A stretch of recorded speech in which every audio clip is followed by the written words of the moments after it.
All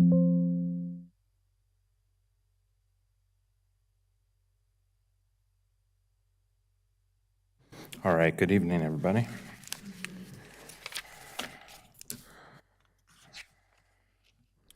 I'd like to go ahead and call the meeting to order. I need to acknowledge that Scott Hensley is not with us this evening. First order of business, we'd like to consider approval of the January 28th, 2025 regular meeting minutes.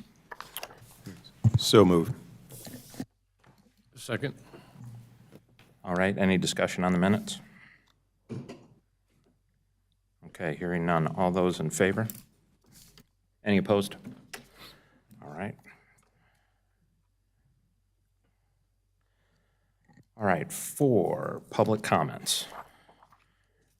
Tonight, we've made two adjustments. We've gone to the numbered system, given the quantity, so I will call up, let's see what we have. 13. I will call you up in groups of 5 by number, and you can stack or just wait in that aisle. And then we will go with 2 minutes as well. And so anyone that has time that's been allocated to them by someone else, then that would also be a 2-minute addition to your time. So for tonight, it's a max of 6 minutes. And so if numbers 1 through 5 would make their way up, we can go ahead and get started with public comments, please.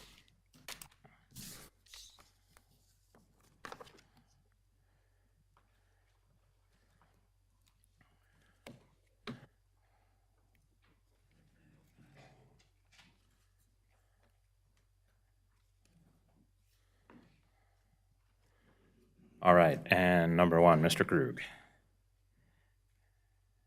If you would, name and town, please. Name and city or town, and then you will have 6 minutes. Of the out parcel at the eastern entrance to Burkdale Village. My tenants are J.P. Morgan Chase, Vision Works, Nothing Bundt Cakes, and Chipotle.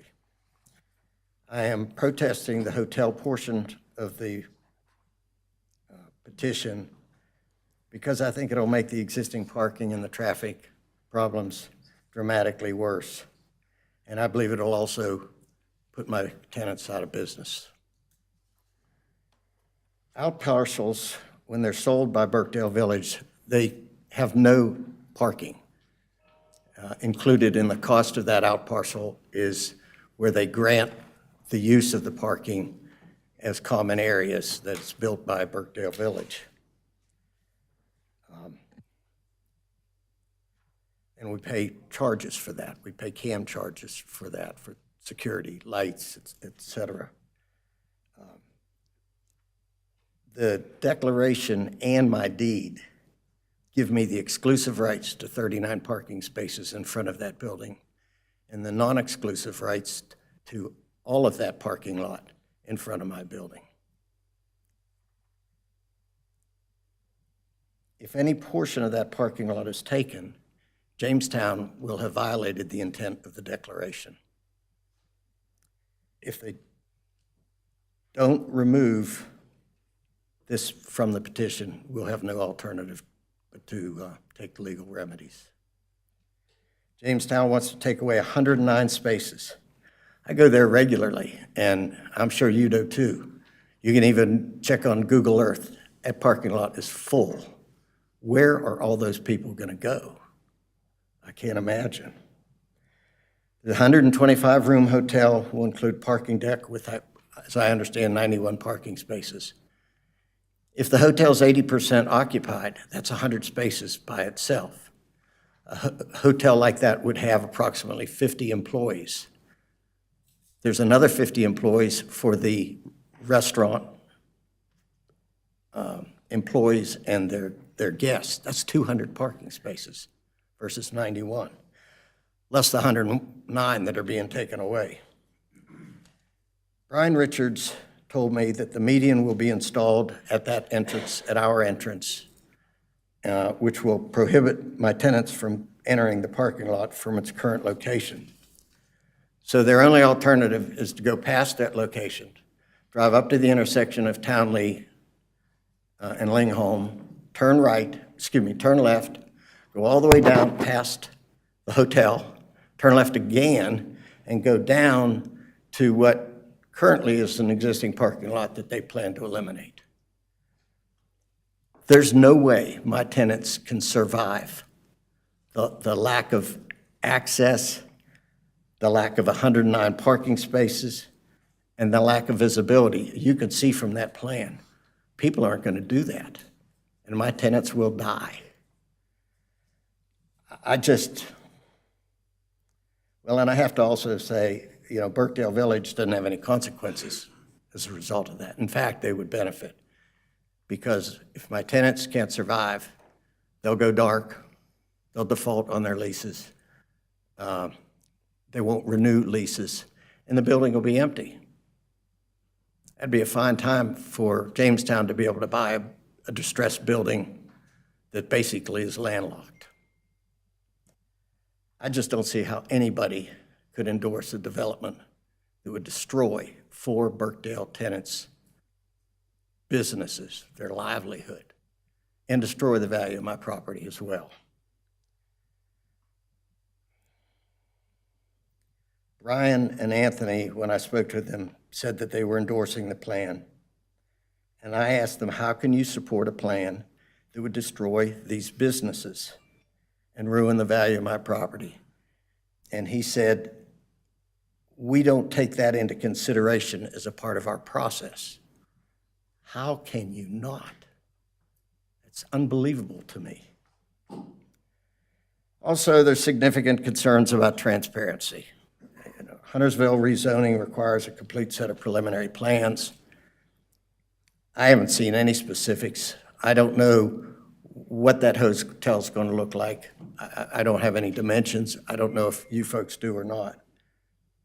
But there's huge discrepancies. They say it's 122,000 square feet, and yet I just saw where the plan shows 175,000 square feet. That's a huge difference, and they don't have any parking allocated for that additional 50-some thousand square feet. The undercalculation of necessary parking, I just think transparency is an issue here. Anybody can argue this, but my calculation on the parkings are this. 120,000 square foot office building should take approximately 420 cars. That assumes I don't think I've been here 6 minutes. What's that? Have I been there 6 minutes? You have. Oh, my gosh. Well, I apologize. No, that's okay. That's okay. Thank you for that. One thing that I need to do that I forgot to do before Mr. Krug started speaking, so just to confirm, and then I will get this right for numbers 2 through 13 for the rest of the way.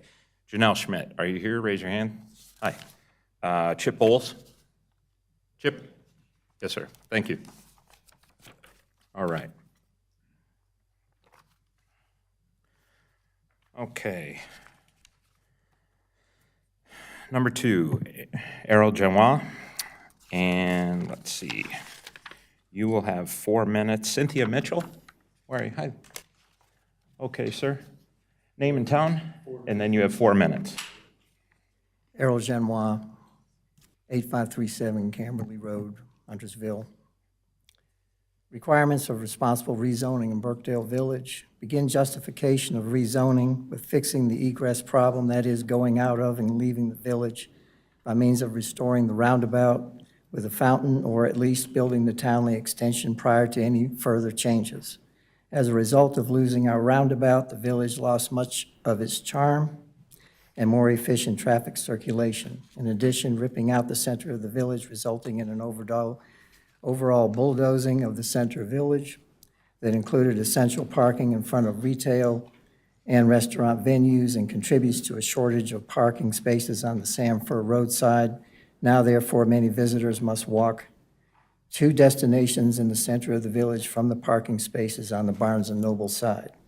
The core of the village problem Rezoning problem involves the overall loss of the parking spaces. The petition erases 90 parking spaces in front of the stores, while the plan only creates 46 on the underground proposed hotel.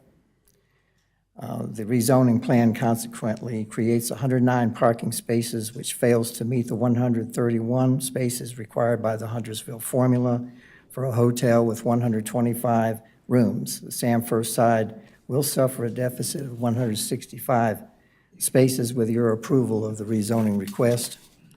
A senseless decline in retail business and employment will result from your approval of the rezoning request that requires an underground parking garage. Retail thrives or dies from visibility of its choices. The location of the hotel and its garage will destroy nearby visibility of goods and services. A severely negative statistical study by the 24 Charlotte Office Market Overview Report also listed 4 reasons to forego a Class A office space in the area. 1, employment growth dropped.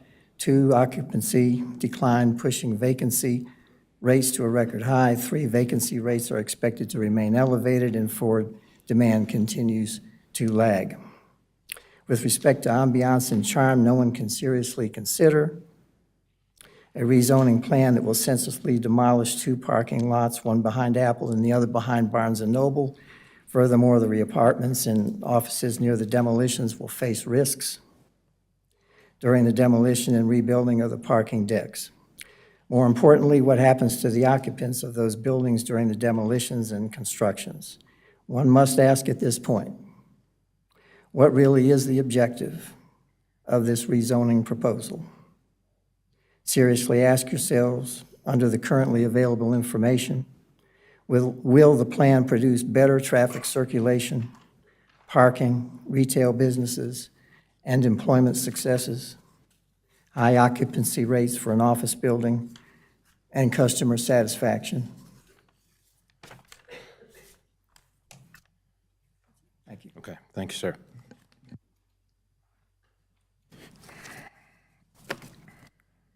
Okay, next up, Carol Schwartz. Carol, you have 2 minutes. Thank you. Yes, ma'am. Hello, I'm Carol Swartz, resident of Huntersville.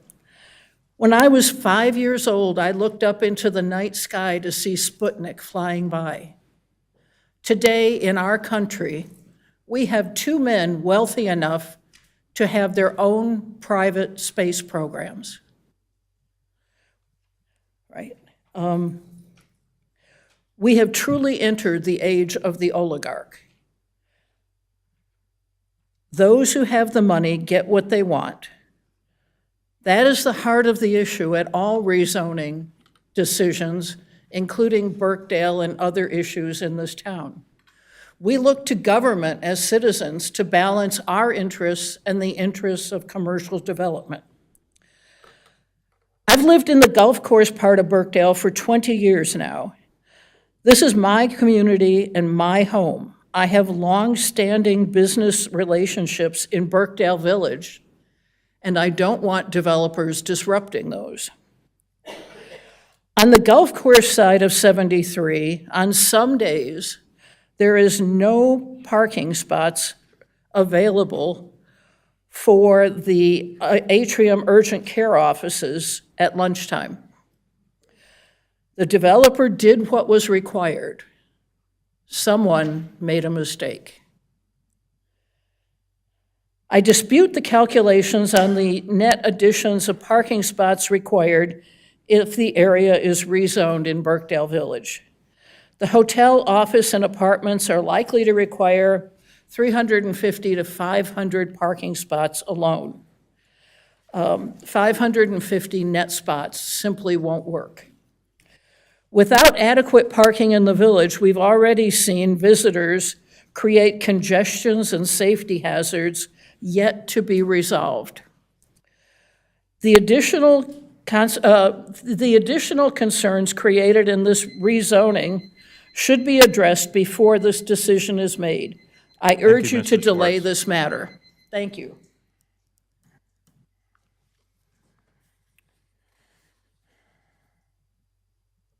Okay, next up, Suzanne Villar. see. Chris Edwards? Sir, thank you.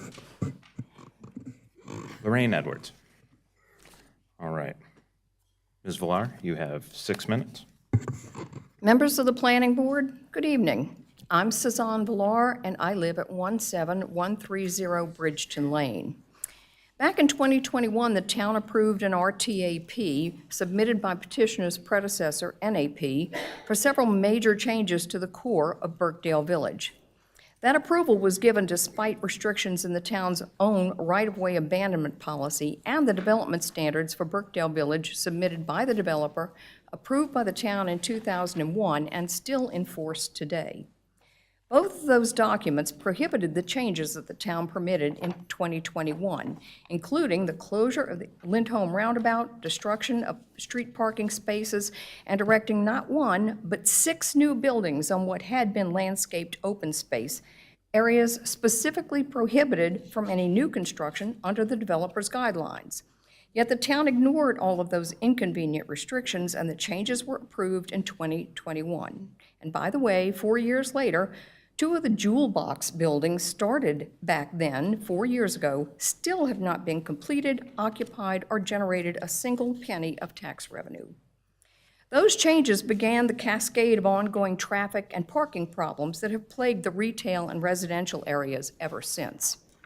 Now, Jamestown wants approval to do even more damage by adding a hotel, an office building, and even more apartments. Jamestown wants to locate a hotel in a critically needed parking lot where it will have catastrophic effects on adjacent property owners and businesses, and in violation of an agreement Jamestown has with outparcel owners. Petitioners made numerous inconsistent statements about building heights, amount and location of parking spaces, and the demand for Class A office space. Residents live every day with the problems that were caused back in 2021. So we've actually invested the time to count parking spaces, which apparently Planning Board has not done, or had not done. And we've documented numerous discrepancies in the counts provided by Jamestown. We've researched industry statistics and trends on Class A office space demand, which contradicts Jamestown's claim that such space is in high demand. And we have repeatedly brought these facts to the attention of the Planning Department, the board, this board, and town commissioners. As a result of a recent Freedom of Information Act request, we know that just like a developer creates specific limitations for a residential community hardwired into a community's CC&Rs, the developer of Birkdale Village, with approval of the town, hardwired certain critical restrictions into the development standard of Birkdale Village. Some of what we've learned from the FOIA request includes, as Ms. Urban had suggested at an earlier meeting, that a hotel had been a part of the original 1999 plan for Birkdale Village.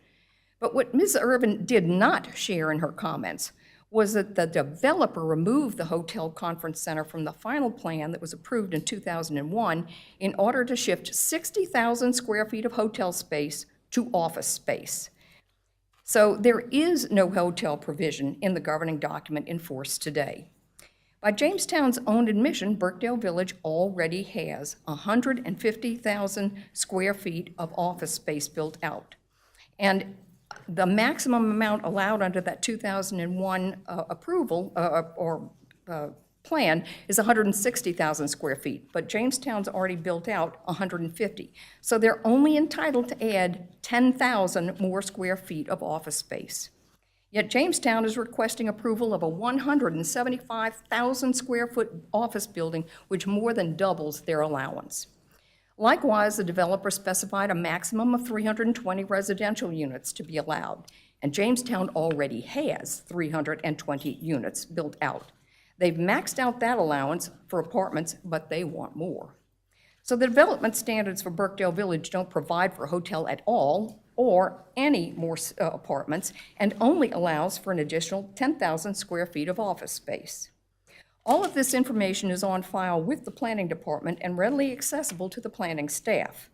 This information could have and should have been pulled and reviewed as soon as this rezoning request was filed, And planning staff should have sent this fatally flawed rezoning request back to the petitioner before wasting town and taxpayer time and energy reviewing this exercise in overbuilding.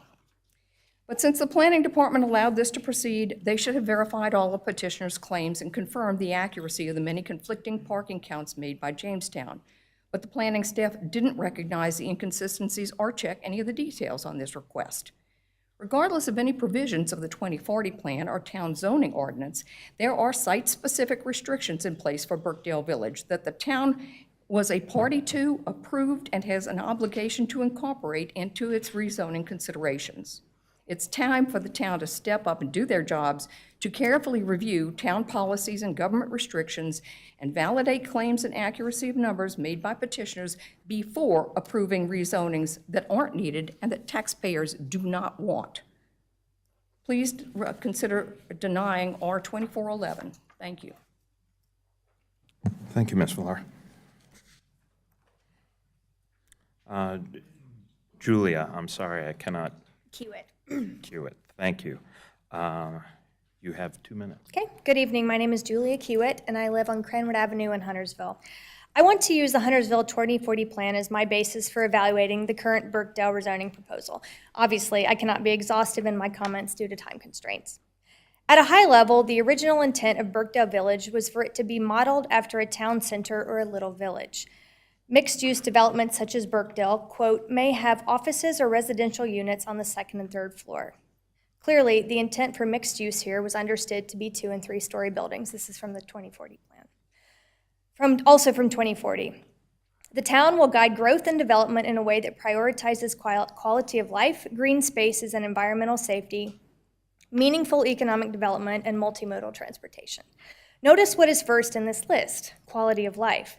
Yet the parking in the current rezoning proposal doesn't account for business employees or the 200 to 300 extra people who come to Burkdale every Friday night in spring, summer, and fall for concerts, along with movie nights, St. Patrick's Day, 4th of July, Saturday and Sunday football games, and other sporting events. With ice skating, Christmas tree lighting, and additional holiday shopping, there is nearly year-round increased traffic that is nowhere accounted for. And where do people park? The answer is in our neighborhoods, and that directly impacts our quality of life. Until parking demand is calculated to include public assembly spaces, any number that is used to demonstrate sufficient parking will be inherently incorrect and too low. Also, a word about meaningful economic development. Meaningful for whom?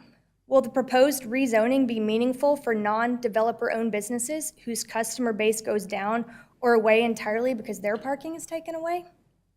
I do not believe the Planning Board has a responsible basis for recommending approval. The 2040 plan was written with our community in mind, and protecting that should be your first priority. Thank you. Thank you. Would numbers 6 through 10 come on up?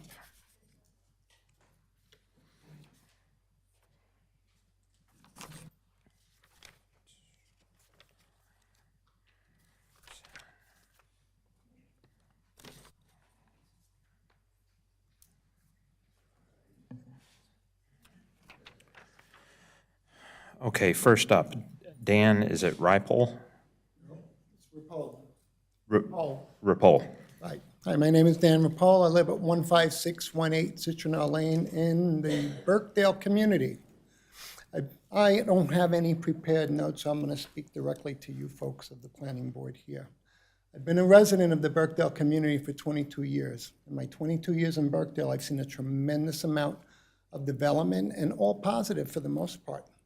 We know that Charlotte is one of the hottest markets in the country, and we see families moving in here from out of state, just like I did 22 years ago, into this community and into this area. We all know that the work at Exit 23 is now in its second year. We know that that's coming to Exit 25 in 2026. This proposal that's being put forth by Jamestown is not only going to create further inconveniences and disruption, and I'm using the words that were used during the first meeting that the board had here, where Jamestown represented and said they would do everything in their power to minimize disruption. Now, I'm sure we all know what the definition of disruption is, but I just pulled up a definition of it, is to destroy usually temporarily the normal continuance of unity or interrupt. How much more disruption, which is a very powerful word, is the Burkdale community have to undergo? We know what's coming with exit 25. What is driving this proposal of putting a 125-room hotel, 175 or whatever thousand it is square feet? There's inadequate parking now. I'm seeing it in my community that it's spilling over into the Atrium parking lot where Jason's Deli is and all there, where we never had that problem before. And this is Monday through Sunday when that parking lot is almost unavailable. And I use Atrium Health as my primary care physician, so when I go there and make an appointment, I usually have to do it very early or hunt for a space to park because it's always crowded. Thank you, sir. All right, next up, Peter Romanello. Sir, you have 4 minutes. Christine? There you go. Thanks. My name is Pete Romanello, and I live at 8312 Brentfield Road. It's always important to understand context. We get fixated on height, numbers, without putting them in context, or they're just not fully understood. I strongly encourage you to take a look at sheet Z05, details 1 and 2, that show the proposed building sections and compare them to the height of a pedestrian. Context is really important. They are minuscule in comparison. As we know, the proposed building heights listed on the submitted plans, some of them, 115 feet for the office building, 85 feet for one of the parking garages. So to put this into context, the new town hall, right over there, is only 66 feet tall. That means that one of the parking garages is almost 20 feet taller than that building. Just let that sink in. And an office building would be taller than stacking another 2 complete floors of that new town hall on top of the finished height. It's massive, and you have to put that into context of where it's going. You know, we can't take the streets inside of Burkdale Village and make them any wider. We're trying to cram all this stuff in, and you cannot ever fix the infrastructure there. So no one seems to care that the least attractive part of this, the parking garages, which we would say are necessary to some level, would face the heart of the village on Burkdale Commons. People would be staring at a pair of huge, ugly parking structures while trying to enjoy the beauty of the village. And actually, according to the regulations, that side of the parking garage doesn't even have to be screened or covered in any way. It's only on the public side. There's a reason that we have a 2040 plan. It prevents us from turning into Alpharetta, Buckhead, or any other locations of Jamestown properties. And as officials, you have a duty to adhere to that 2040 plan, whether you were part of its creation or not. Quoted from that plan, the 2040 Community Plan is meant to establish a framework for growth and development while maintaining the character and livability of the town that Huntersville residents hold so dear. I don't think this proposal meets that character. On page 104, the land use regulations LU 11.1 and 11.3 state that they must protect and enhance the unique quality of Huntersville neighborhoods. The award-winning design of Burkdale Village should be considered unique and should be protected from any proposals that threaten that unique quality.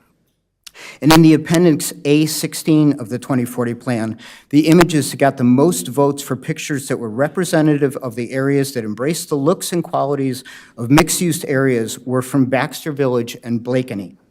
Neither of them have large-scale Class A office spaces. They have a look that is consistent with the village approach to the current design of Burkdale Village. Adding these massive structures does not embrace the look and the qualities at all. The reality is that nobody is asking for this, other than the developer and people who are paid to speak on their behalf. If you ask people what Burkdale Village needs, it's solutions to parking and traffic. Nobody would say, you know, I think what they really need is a massive Class A office building, a hotel, and an apartment building. There are ways to make this work and fit it in with the 2040 plan, but this is now twice that the developer has come to the town with a proposal that is not even close. Reducing a building by a few feet here and there does not make it more appropriate. It shows a very weak attempt on their part to make it look like they're making concessions. If you approve this, think about the Pandora's box that you are opening.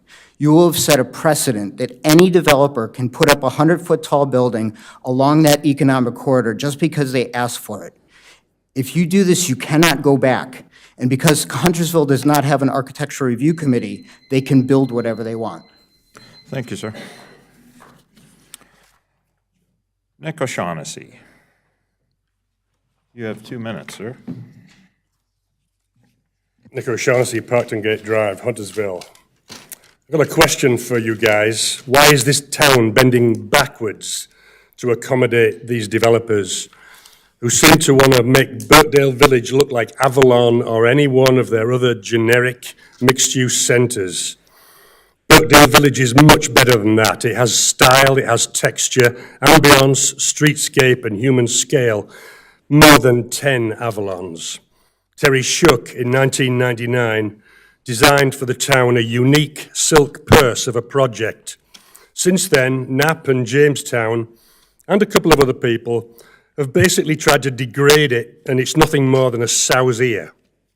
You tore out the central heart when you trashed the traffic circle in the fountain.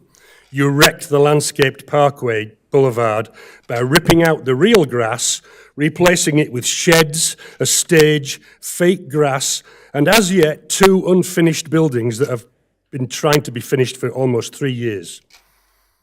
I'm not sure the centre of the project that was landscaped actually meets PA2 watershed limitations in terms of impervious area, because it was all pervious.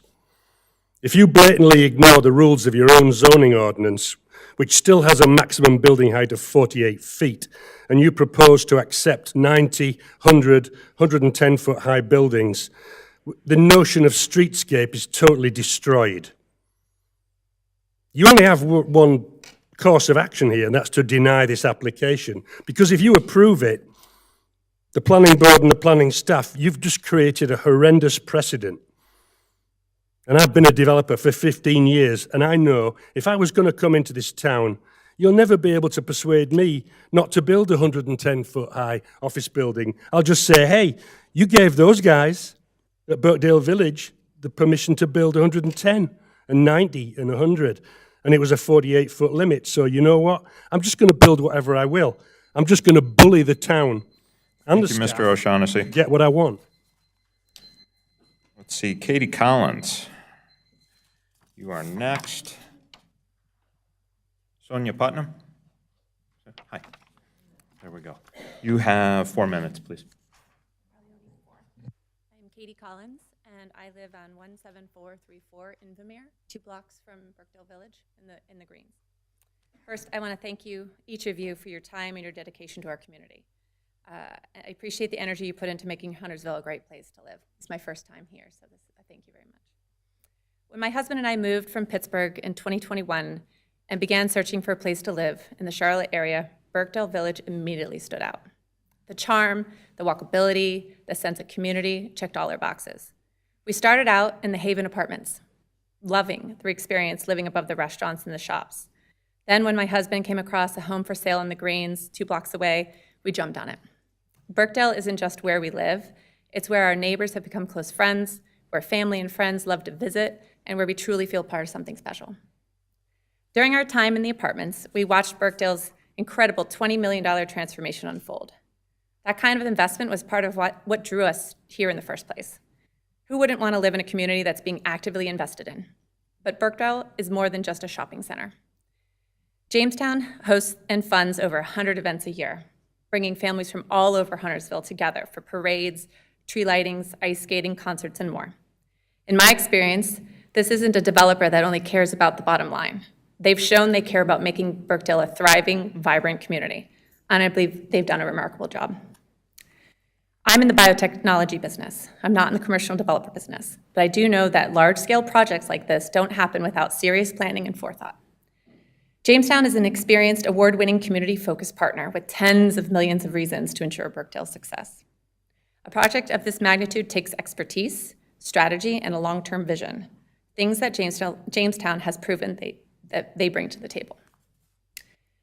I'm really here tonight to add a supporting voice and help balance the conversation. What we don't want is for a few dissenting voices to hold back progress for the next 10 to 20 years. Rejecting this project doesn't just mean losing an award-winning developer as an investment partner. It sends a message that Birkdale is resistant to smart, well-planned growth. And is that the reputation we want? Because that perception takes root and it's incredibly hard to change. Right now, the Charlotte metro area is one of the largest growing regions in the country. I moved here. Huntersville is a key part of that growth. And with that, it comes responsibility to plan for the future. If we don't, that investment will go elsewhere. And we'll find ourselves competing with the next Birkdale Village a town over. As members of the Planning Board, you have a unique opportunity to help shape Huntersville's future, to ensure that Birkdale continues to evolve while preserving the charm and the sense of community that make it so special. Growth, when done thoughtfully, brings new energy, new opportunities, and a stronger foundation for the future. I truly believe this project is a chance to build on what makes Birkdale great and set us up for long-term success. Thank you for your time and consideration. Thank you.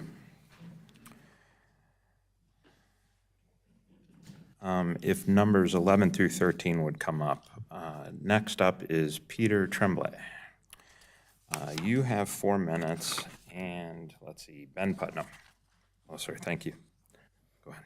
Good evening, and thank you very much for listening.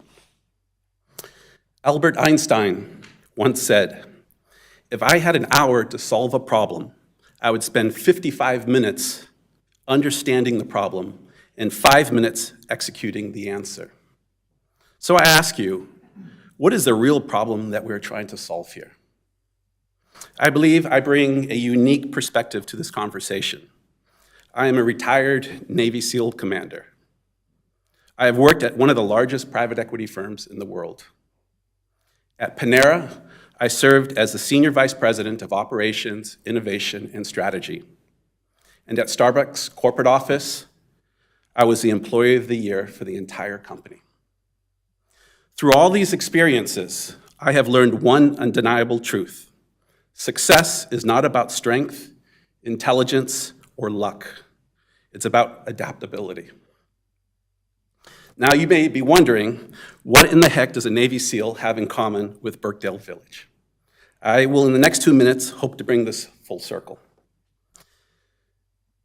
As SEALs, we received a lot of extraordinary training, but one SEAL lesson always stood out above all the others: Darwin's theory of evolution.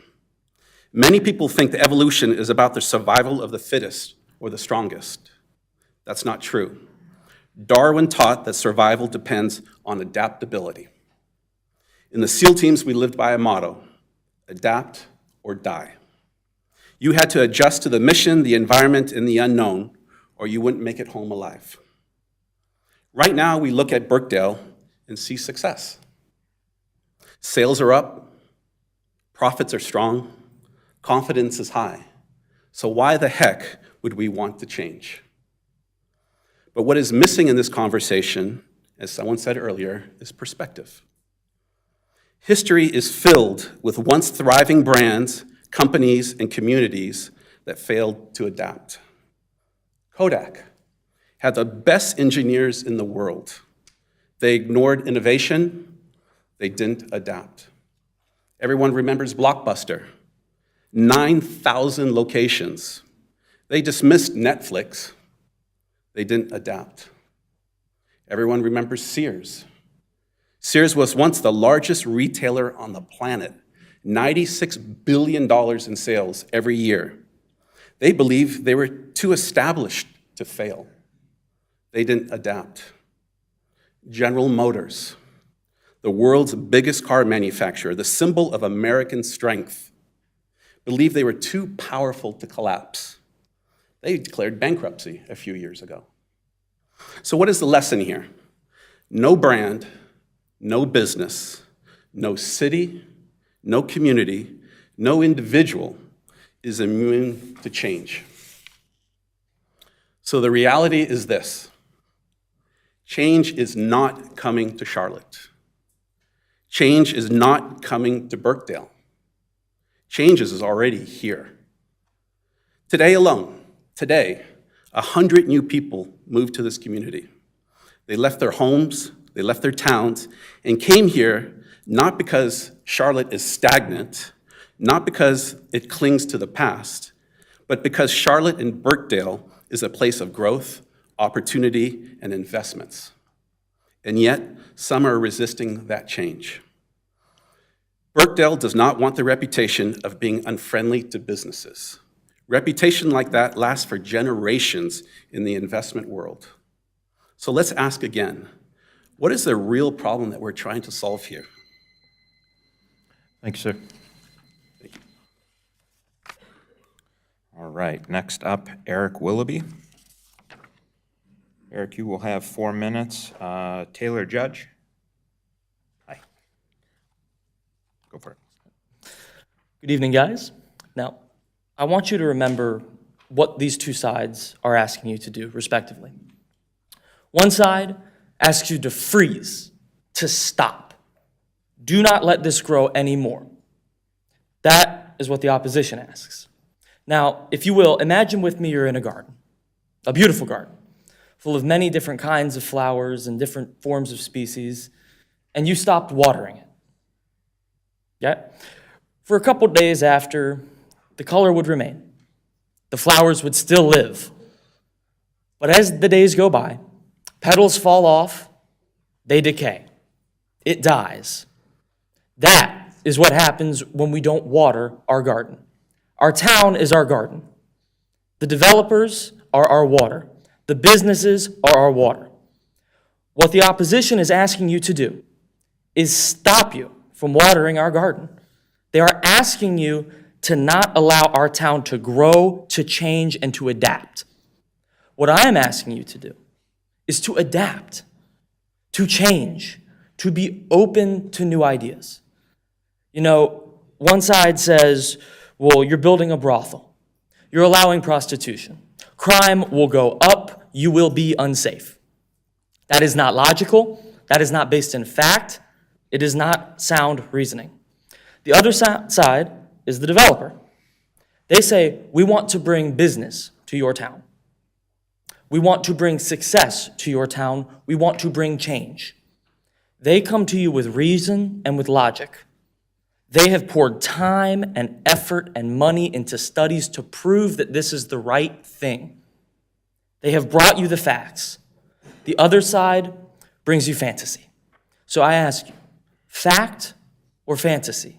I know which side I would go with, and I ask you to do the same. Good night. Thank you. Don, you are next.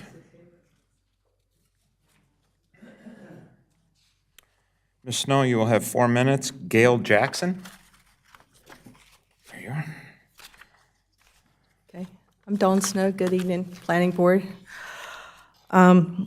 All the complaints about parking and traffic issues in the retail area in the neighborhood did not really start rolling in until after the RTAP, which was the revision of the original rezoning, as we all know. The RTAP allowed the developer to subdivide the open greens area into commercial parcels, resulting in the abandonment of the half of the traffic circle. This further resulted in the removal of 78 parking spaces, along with the requirement for 15 new parking spaces. So that, of course, is what has negatively impacted the traffic flow, the connectivity, and resulted in a total loss of 93 parking spaces.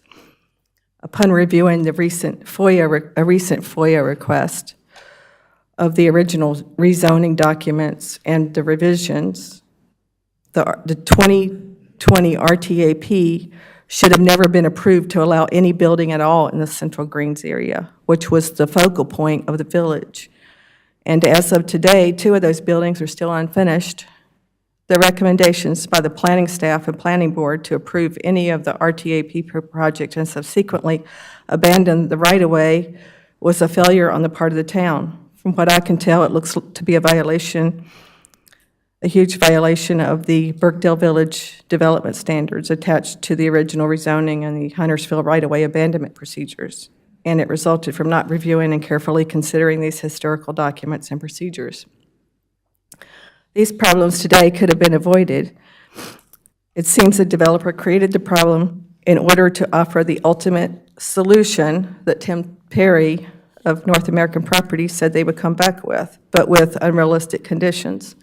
And make no mistake, even though the media reports that they're two different companies, they're not.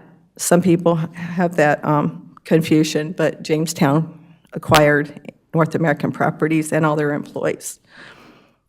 As previously pointed out, the solution in the end will still not fix the parking issue due to the high density and miscalculations and oversights. It will in fact make it worse and create a whole new set of problems. This lack of due diligence should serve as a cautionary tale to the planning staff and board and commissioners about rubber stamping projects because they don't want to miss an opportunity, especially when the developer and the town are both equally responsible for the damage that was caused. The town needs to get Jamestown to correct the problems they have already caused before considering further approval of projects. Thank you. Thank you. Last but not least, Roy Dalton. Mr. Dalton, you have 2 minutes, sir. Thank you. Good evening. My name is Roy Dalton. I'm the multi-unit manager for VisionWorks in Charlotte, North Carolina.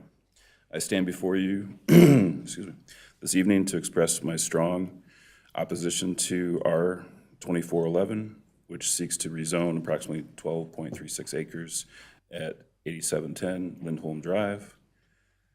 While I appreciate the town's growth and development initiatives, I urge you not to recommend approval of this petition to the town council due to its negative impact on local businesses.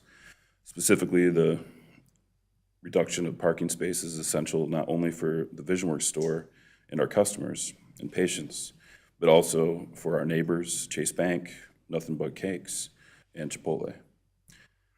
Our VisionWorks store relies on accessible and convenient parking to serve our patients, many of whom require easy access to mobility concerns or time-sensitive appointments. The proposed hotel development would eliminate a substantial number of these parking spaces, creating an undue hardship for our business and would diminish our customers' experience. Avoiding this rezoning request could set a precedence for prioritizing large-scale development over the needs of existing businesses and their patrons. I respectfully ask that you consider the long-term effects on our store, our patients, and the overall accessibility of Birkdale Village that I once spoke of. I urge you to protect the integrity of our business community in Birkdale Village and decline to recommend approval of petition R2411 to the town council. Thank you for your time and consideration. Thank you, sir. All right, that concludes public comments. We'll move on to the action agenda.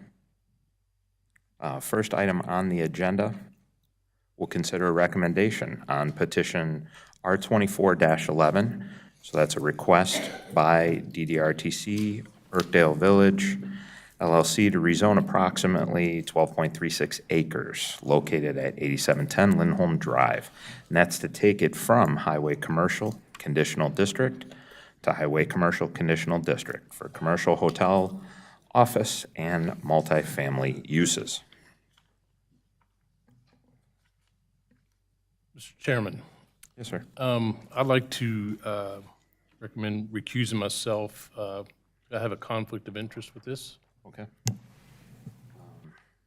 Motion to recuse, Mr. Henson. Motion to remove, Mr. Henson. Second. All right. Any discussion on that? All right. All those in favor? Any opposed? Okay. Mr. Chairman, I do want to let everybody up here know that I live close to Birkdale and I work in Birkdale about 2 or 3 times a month, but I don't believe that that will affect my ability to deliberate on this. So. Okay. Anybody on the board have issues, questions, discussion on that? No? Okay. Thank you. Mr. Richards. Good evening. Brian Richards for the planning staff. At this time, I'd like to submit my staff report to the record. As Mr. Snide has pointed out, this is a conditional district rezoning for Burkdale Village from Highway Commercial Conditional District to Highway Commercial Conditional District. Just a brief summary, this is a rezoning that's about 12.36 acres for 150 multifamily units, 26,700 square feet of commercial. I do need to update that slide for the office space. The office is 175, that is noted on the plan, that is being taken care of as one of the staff notes to the applicant between the second and third rounds of reviews. That 175 does contain some commercial as well. 125 rooms for a hotel and 2 parking decks. And the building types will be urban workplace. A brief history of Burkdale. The original rezoning was in 1997. There was a revision in 2001, and then there was a failed revision attempt in 2022. Also some history. Until recently, rezonings and sketch plans were handled separately as separate action items. If you recall, there was a text amendment several years ago to allow us, for staff to administer sketch plans. So this is the sketch plan history. There was the 1999 sketch plan, which was revised in 2001, and several folks spoke to the RTAP. That was actually a revision to the sketch plan in 2021, in which the town chose to close part of the area of Burkdale Commons Parkway and Lindholm to create the green that is out there today. They also introduced several jewel box buildings as well as the small kiosks towards the movie theater. As also part of this, in the 2022 rezoning, staff was originally in favor of the rezoning. I want to clarify why we did switch to a position of not support later. As part of that rezoning, there were 2 adjacent submittals as well, our applications for a special use permit, as well as a text amendment to allow increased height. Through the public process, the applicant chose to withdraw their special use permit as well as the text amendment. At that point in time, staff switched position from support to not being in favor of that project, because at that time we were not able to support all of the conditions or all of the modifications they required due to the way that the town's zoning ordinance was written. After that was denied, about a year later, the town approved a text amendment that allows for more flexibility inside the conditional district rezoning process, which is why we are here today. The applicant is allowed to ask for those modifications under just a conditional zoning process, which is what we're going to take care of tonight. You can see here there is a large number of improvements slated for Highway 73. Right-of-way acquisition is already underway, and construction will start in late '26, probably in 2027. As of the second version of the submittal, these are the requested heights. The 2 parking decks, the one on the left is 85 feet, the second one is 55 feet. The office building is 115 feet, the multifamily building at 85 feet, and the hotel building is at 90 feet. I believe the applicant is going to reduce 1 or 2 of these heights tonight, and they'll introduce that. The reason that's not reflected here is because they have not submitted those for the staff to review. They've just been discussions. Parking requirements. We have done a very thorough examination by both the applicant and staff. We have gone out today. The existing parking at Burkdale Village is 1,931 spaces. The required parking per the zoning ordinance is 1,491. Per a to-be submitted plan, you will see that the proposed parking will be 2,487 spaces, and the required parking will be 2,039 spaces. The new uses, the multifamily space will require 175 spaces. The hotel itself will require 100, for the rooms only, will require 125. When you combine all the office and commercial areas from all 3 buildings, that will be required 378 spaces. As far as consistency, if you look back at the 2030 and 2040 community plans, you can see where Burkdale Village is located. That is in our higher intensity, our core of the town. Currently, Burkdale is located in a mixed-use center, not just the shopping center, but the overall general area, and the town core, which is where the town looks to seek intensity. You can see The consistency, again, for this type of project is there with the 2040 plan. This is a proposed rendering of the office building.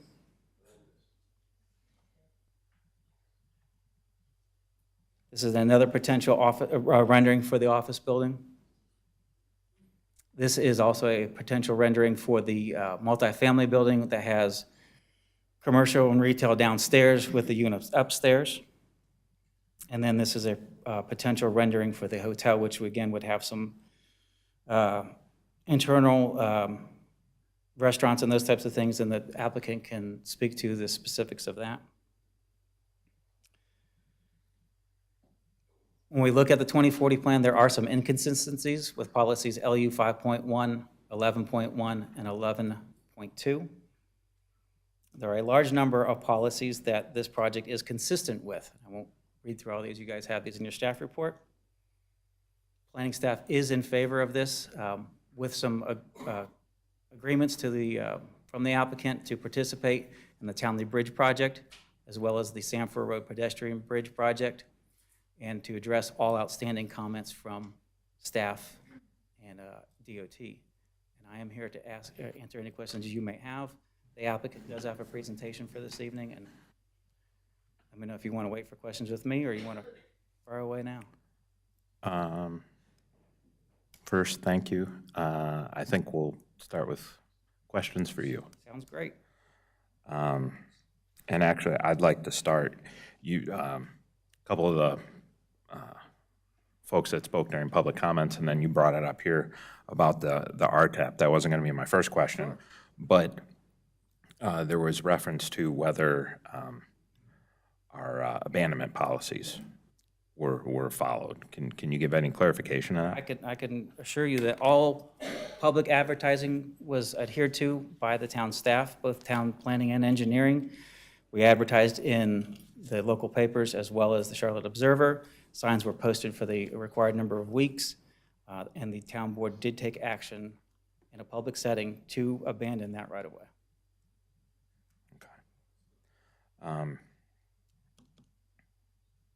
Regarding our parking requirements, when I went through them yet again, they don't appear to differentiate between like guests, residents, employees, things like that. Is that correct? That is absolutely correct. It's just a 1 per 500 square feet of space for non-residential. Okay. The Townley Bridge, is that? I don't think it is. Is that in our CIP? It is in our CIP, and currently the engineering department is working with some contractors to ballpark what a true to-date value would be for the construction of that bridge. We should get that information in the next 2 to 3 weeks. Okay. All right, in that case, let's say building the Townley Bridge becomes a possibility. When I looked at the Powell Bill map, it looks as though North Point Executive Drive is actually privately owned, the horseshoe. It is recorded 3/4 of the way as public right-of-way as part of the hotel project that you guys participated in the rezoning. They do need to finish that and turn that over to the town. There's a public access easement over it right now, so it walks, talks, and acts like a public street. We're just currently not maintaining it. Also, as part of that rezoning, where the current pedestrian bridge lands to connect to that North Cross Drive would need to be dedicated by that development to the town for this extension of Townley. Okay.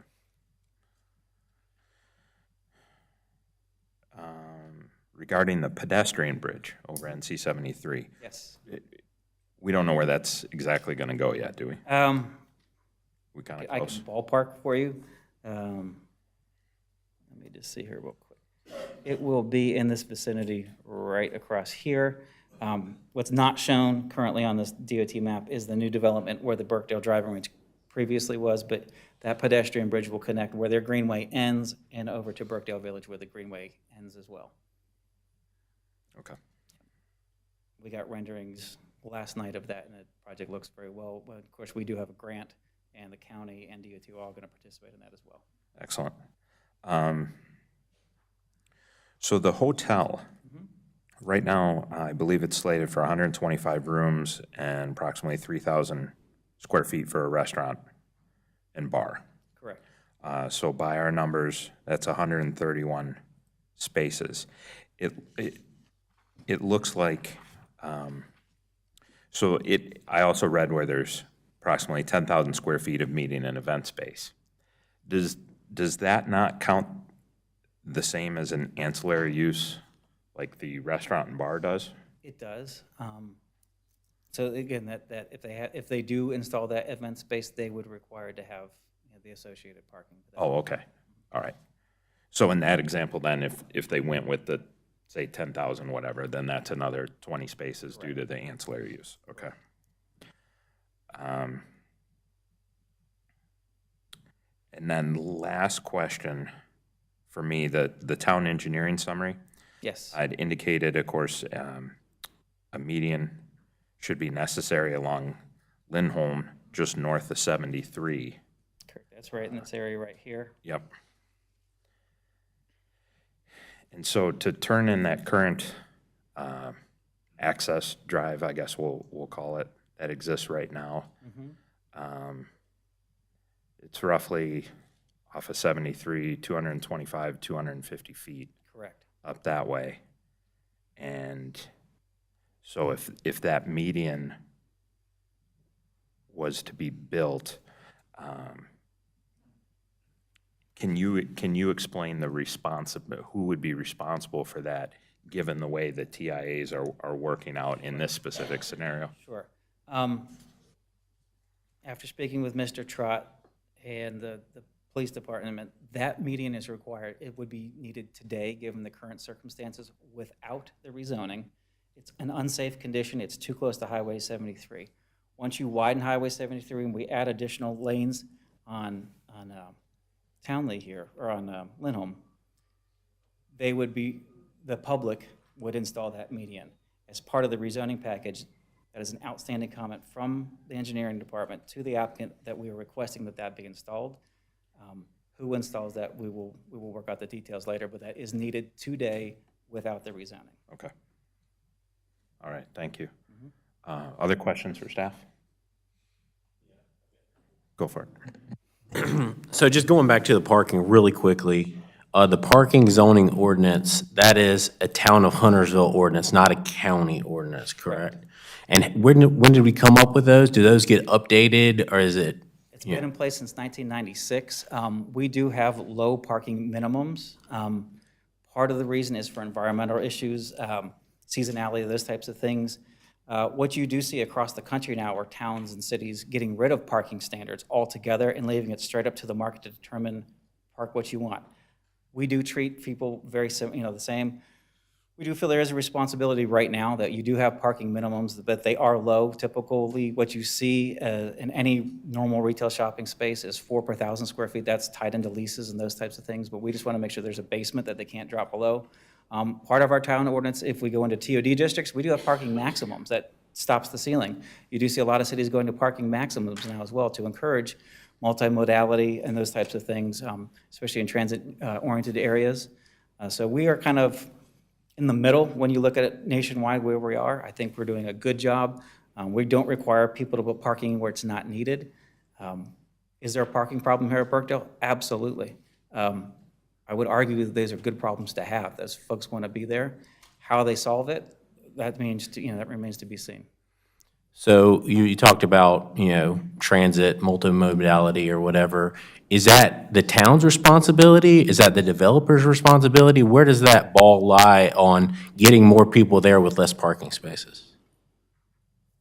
I'm a little missing the point of your question. Well, you said, you eliminate parking spaces because people can get there other ways, right? Sure. To my knowledge, which I don't know the bus route that well, there's not a bus that runs into Birkdale. I don't know. Correct. No, there's no bus okay. that goes through there. Now, we do have the Greenway we didn't have before. You do have microtransit that can get you there as well. You can take Uber. There are different things. Okay. Again, as some folks pointed out to you, we're constantly evolving. When this was developed, it was mainly vehicularly based. There was no Greenway. Challenging to cross 73. We're putting in a pedestrian bridge now. We're doing different things to make Birkdale accessible, as well as the whole town. It's not just Birkdale. If the red line were to be approved, How do you get from the transit stop at 73 to Birkdale? You could take microtransit. There's a number of things that you can do. Okay, very good. And then also, for the extracurricular activities, right? I said they hold like 100 events there, which is great. It's awesome. Ice skating, you know, they got the shows, the tree lighting, all that stuff. How do we account for that in our parking, or is that just deemed to be, you know, just part of the business and it? Yeah, that's part of the business. That's part of their business plan. We do not account for public assembly. No public assembly and parking, okay. All right, and then the Townley Bridge timeline, I guess you're probably the best person to answer this. It's in the CIP. It's in the CIP. We got an engineer doing an estimate. Obviously, there's some design time and construction time. Huge rough numbers, just be better than DOT. What are you thinking as far as that bridge putting in place? I'm not even gonna. All right, all right, sounds good. I think that- I'll say this, we all know it's very important. So Right, yeah. I'm sure it would move up the list very, the board votes on their budget every year. This will be top 10. All right, sounds good. That's all I have for now. Let somebody else ask. Other questions? Mr. Allman? When Mr. Snide started out, he mentioned right-of-way abandonment. Which one is that? Sure, if you look. Catch me up. Yep, no problem. Go back here. Image on the right, you can see here, this road used to continue around, and was formed a traffic circle in the middle of Birkdale. Okay. The then owners, North American Properties, requested a right-of-way abandonment. We went through the public process. Ultimately, the town board approved that. Okay, I'm caught up on that. I guess back to the building heights one. So, and is building height the only variance to the current zoning? That is the modification that they are requesting. That's it. That's sum total. Okay, okay. And we're back to the Townley Bridge again. So that thing's hugely important, and it's probably going to be hugely expensive. So when you say participation in the Townley, what are we talking about there? Partnership, kick in? Financial contribution from the applicant. Okay, okay, okay. And the same on the pedestrian bridge, right? I think we almost got it funded with Mecklenburg County, right? That is, the pedestrian bridge is fully funded. funded? Yeah, we would need dedication of land or an easement. We can work on. Oh, okay, okay, so they give us Final some vehicle is. Okay. Sure. That's all my questions for now. More questions for staff? I don't know if you're the right person to ask, but the adjacent buildings to the south there of the, I don't know if that's south, but yeah, south of the hotel, they have some amount of deeded spaces. How does that get, is that in your court to kind of protect them, or? When the planning staff in the town looks at parking, we look at it for Birkdale in the entirety. Do they meet our parking minimums? The answer is yes. How they divvy that up amongst themselves is a legal document that they can speak to. Okay, 10-4. And we do include on-street parking, that counts. So anything inside the parameters of Birkdale counts towards the parking for Birkdale and its customers. Mr. Pollard? I just got a couple of, let's just say, non-mainstream questions. One is, has there been any consideration for the shadow effect of those structures? Because they're pretty big, and most of the time when you get structures to that scale, they do have an effect from a shadow standpoint. You are correct. We do not have any laws or ordinances that we can take into consideration. Not considered part of aesthetics. Correct. Another aspect of those structures is that the facing of those being garages are pretty big and wide. Any consideration for the type materials used to soften the structure such that they fit in more succinctly with the area? Yes, as part of the conditions of the rezoning, any face that is visible from the public street will be, let's just say, brick, or, they will match depending, it could be hardy plank, just depending on where you're looking at that from. Okay, I'm having a hard time grasping exactly what that translates into. So, for instance, when you're standing on Birkdale Commons Parkway, the odds of you seeing part of the parking deck are, I don't believe you would be able to see any. We would do a visibility study when we get to construction. But if you were coming down Lindholm, if you were to look in let's see here real quick, if you were to look down this little alley towards the parking deck, any face of that parking garage that you could see could be clad in brick to match the surrounding buildings. Make sense? If you can see it, it will not be cast concrete. It will be, it'll have a facade of some sort to blend in with the surrounding buildings. I guess I'm just, a little bit concerned in that as I've gone to larger towns where there are pretty large structures in the way of parking garages, they present a cooler environment. It's not very inviting. And I'm just trying to figure out what's to be done to ensure that you don't get that. Because many people, when walking by garages, feel unsafe even. So just a question is, how do you address that to make the community feel safer when those environments exist? Again, these parking garages are surrounded by buildings on all four sides. If you were to look down in this, towards this way right here, that part of the visible part of the parking garage will have a facade of some sort. It will probably be brick or hardy plank to match the surrounding buildings. Thanks. Sure.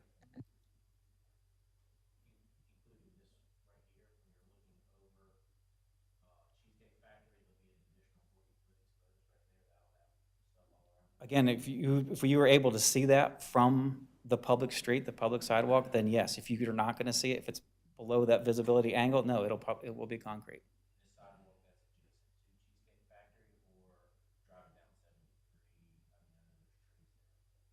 We will do a visibility study with them. So again, if you see those facades, that will, if you see the side of the parking deck. So it's any public street? Okay. I don't have anything to draw on here.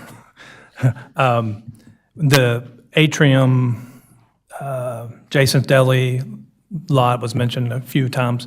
Does Jamestown own that property? That's a separate. That's a different entity. Okay, that's it. Thank you. Again, this may not necessarily be within scope, but is there any consideration for a traffic mitigation type plan that would be not necessarily, I guess this is a more broad-based question. Maybe I should just hold it for the Jamestown people. But a traffic mitigation plan, because obviously one of the most significant issues has been traffic. And the real question is, how do you address that in a way that will allow the operation of the businesses to continue to do well, at the same time give an ability for those people visiting the site to, to be able to get in and out as quickly as possible. And as part of this application, the applicant submitted for a TIA determination, which the town deferred to NCDOT. DOT referred to that, and so there's no mitigation needed. I don't quite buy, only because DOT is, it's the state. Let's just call it like it is. And I'm thinking more at the community level, what types of extra efforts can be made to ensure facilitation of traffic as much as possible. And I get DOT is looking at what's coming off of its main artery and how to get back on. But what I'm hearing and understanding is that there's a bigger issue. And I've been up there a few times at points where it's hard to get out. Sure. The real question is, how do you address that? If it's not part of this, it's not part of it. It's just for the record. Yeah, again, the only tool that we have at our disposal is the traffic impact analysis, which was deferred to DOT, and this will meet all of their standards. Any other questions for staff? No? Okay. We're here if you have any other questions. Thank you. If the applicant would like to come up. Chris, they get 50, yeah.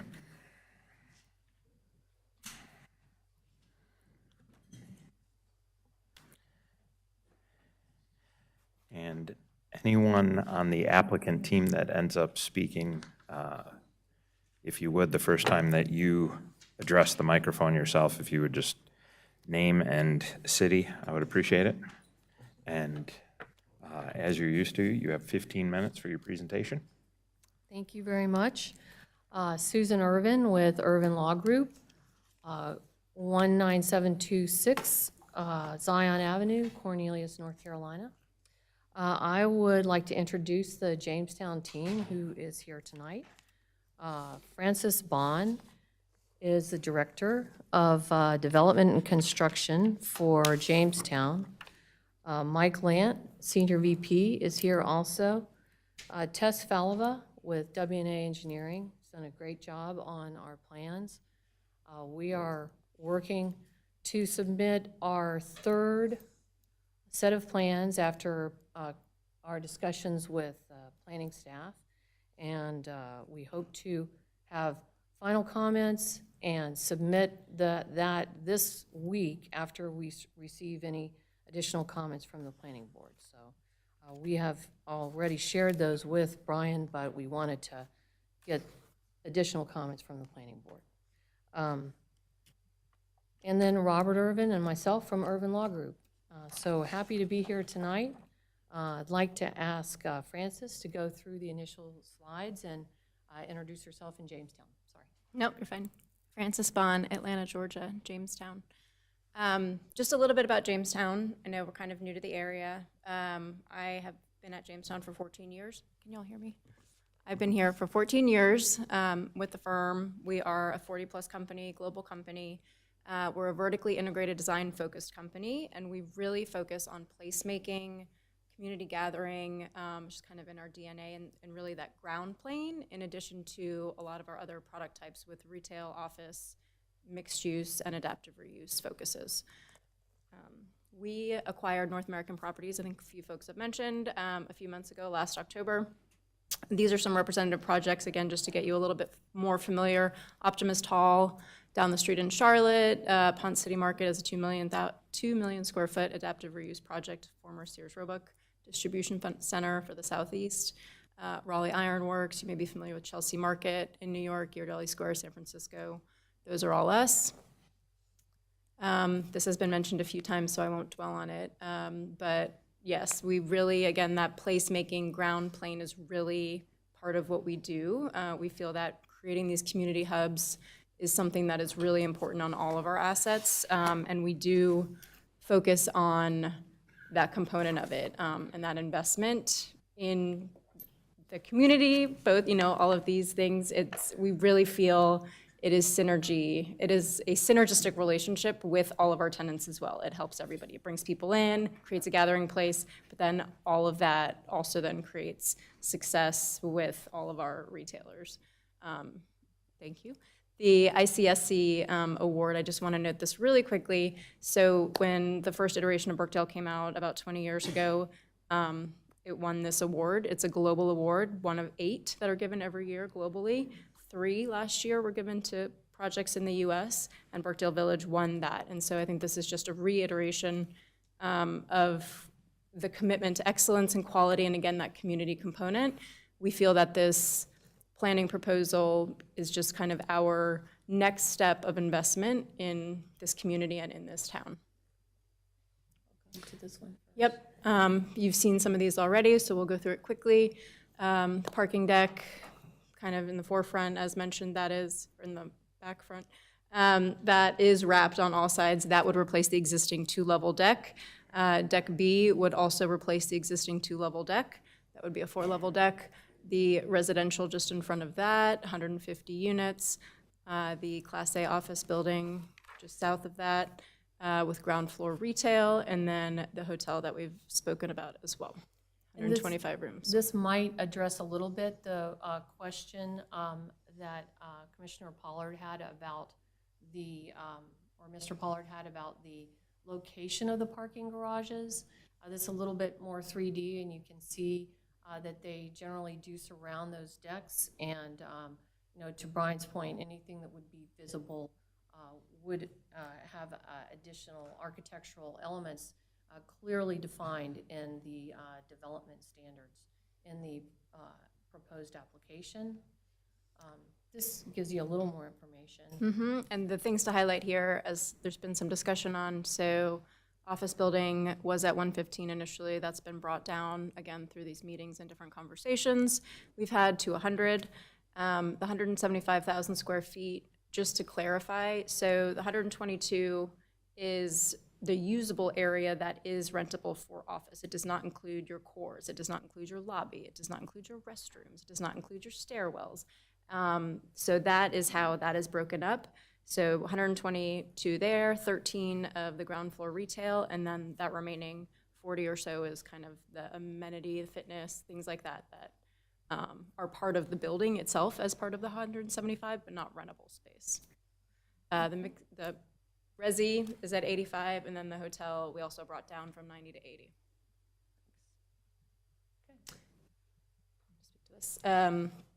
Just a couple quick things. I know parking is a top thing.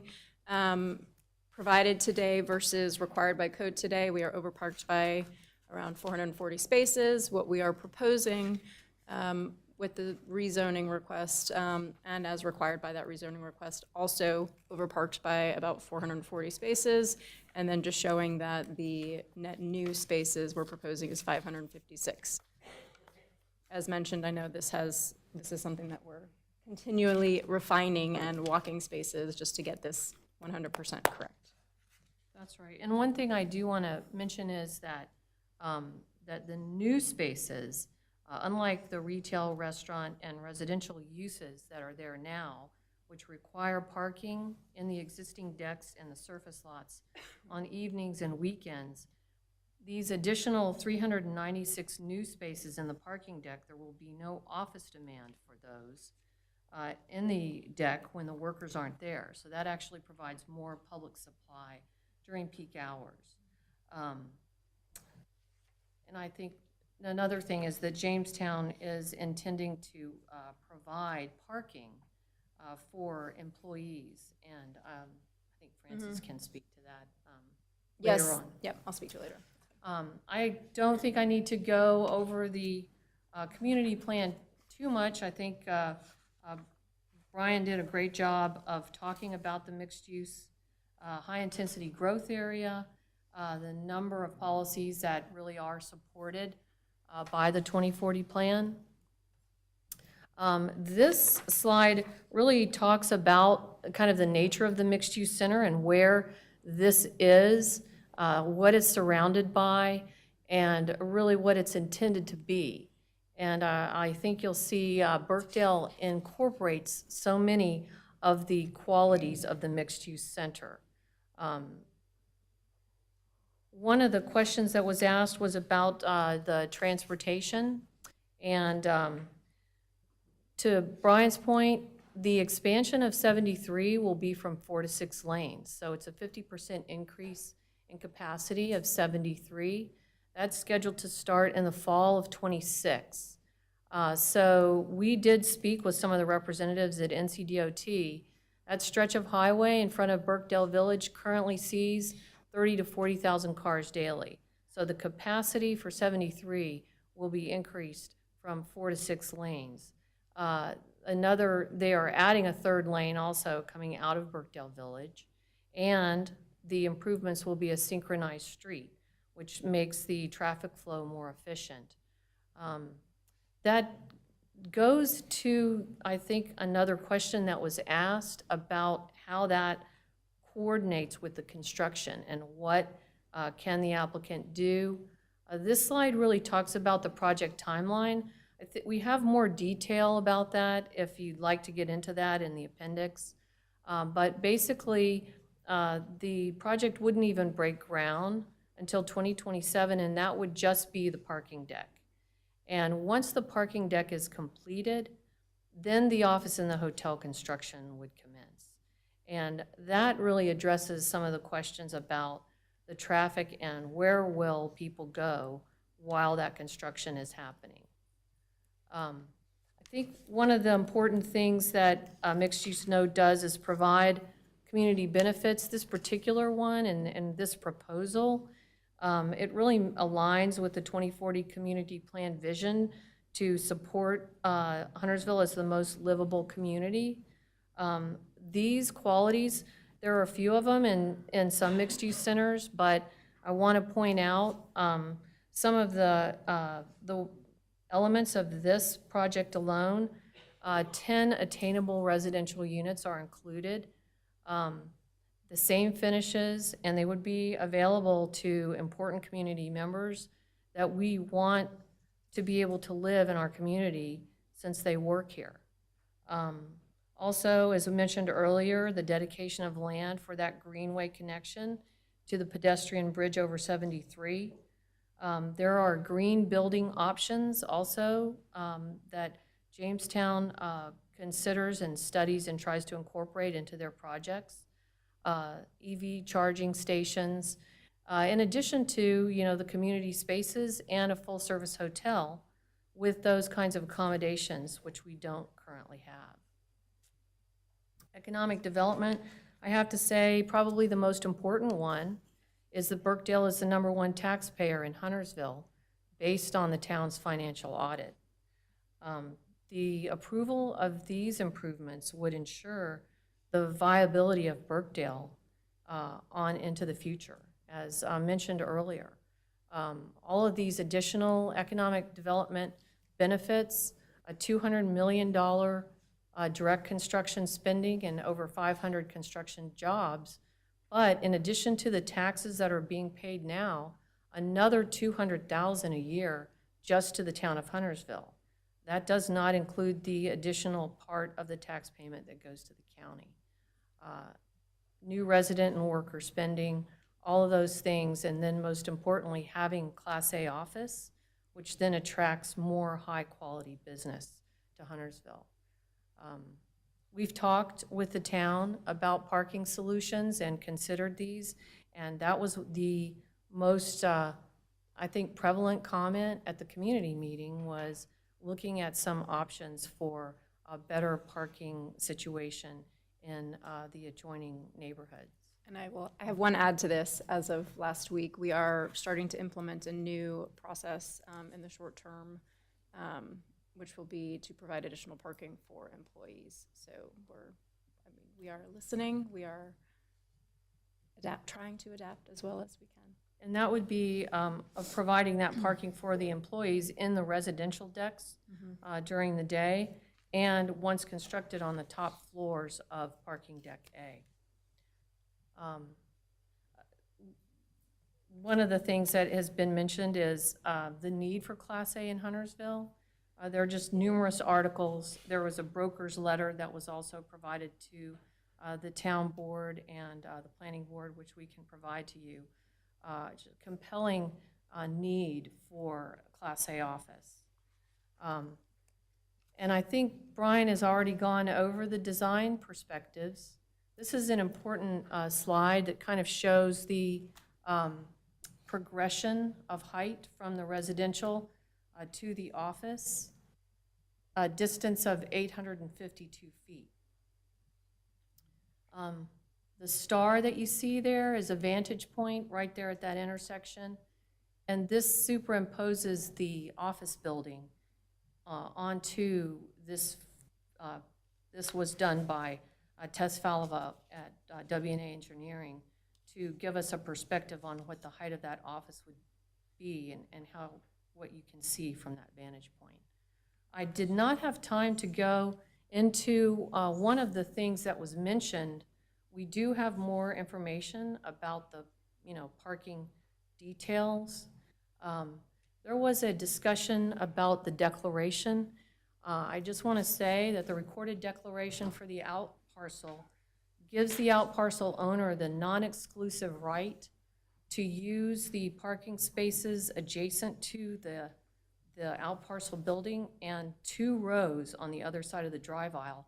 Specifically, the owner of the out parcel is not entitled to use any other out parcel, any other parking areas, including the rest of that surface lot.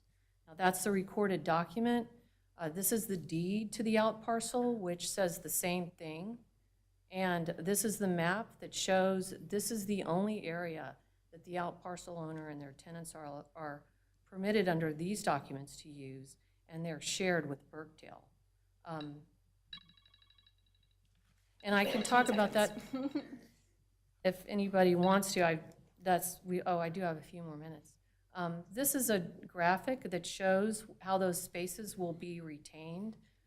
They will not be affected by the hotel. So I'm happy to answer any more questions about that. All right, thank you. All right, so I'll go ahead and start.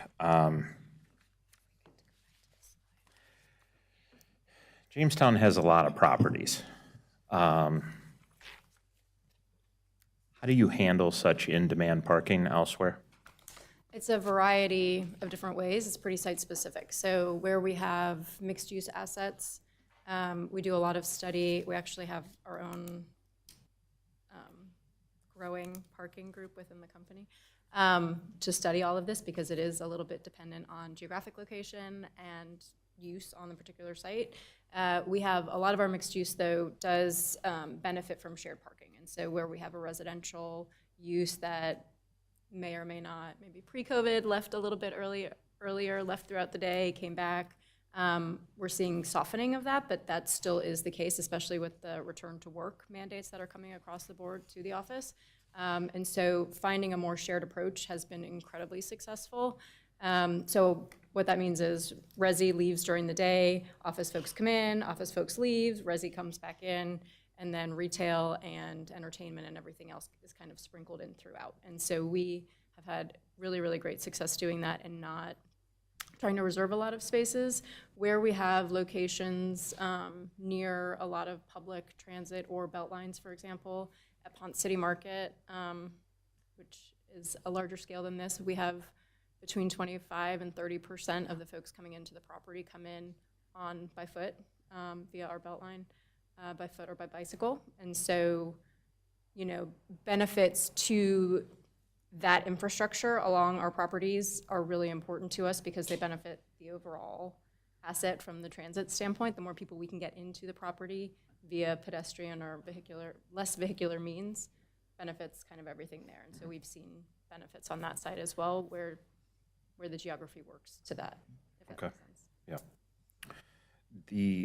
Could you go back to the slide that showed there was blue and red dots in the parking as it related to the out parcel? And then I believe there was another one that coordinated with this that was an overlay of where the hotel would go. Right. So so first of all, the blue dots are the dots that are in the shared, non-exclusive parking area with the out parcel owner. So those are for use by the out parcel owner and their tenants, but also by Burkdale. That is the cross-hatched area. Those spaces will not be affected by the hotel. Here you can see there is going to be a canopy over some of those spaces, but they will remain on the surface parking lot. And this might do a little bit better job of this is just kind of a cross section. And you can see here the existing parking lot, all of the spaces are going to be preserved. And the hotel basically will affect the portion of the property that is owned by Burkdale and not part of the protected parking area. 94 spaces will be removed by the hotel and replaced by the hotel. And those are all open to the public. And as Francis said, that's the benefit of the mixed-use development. And I should also say, you know, Burkdale has never enforced the prohibition for the out parcel owner and their tenants not to park in other parts of that. But that is the agreement, and that was what was paid for. Okay. During the public hearing, it was mentioned that the hotel would be akin to like an autograph collection property.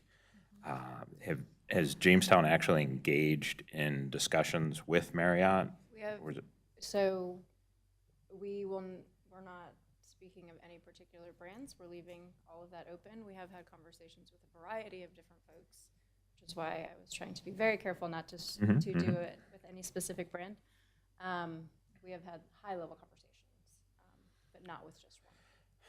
Let me see if I can find a way to word this. At one of your other properties, is there a scenario where you would have a hotel on site and there is another hotel just off site and they happen to belong to the same family?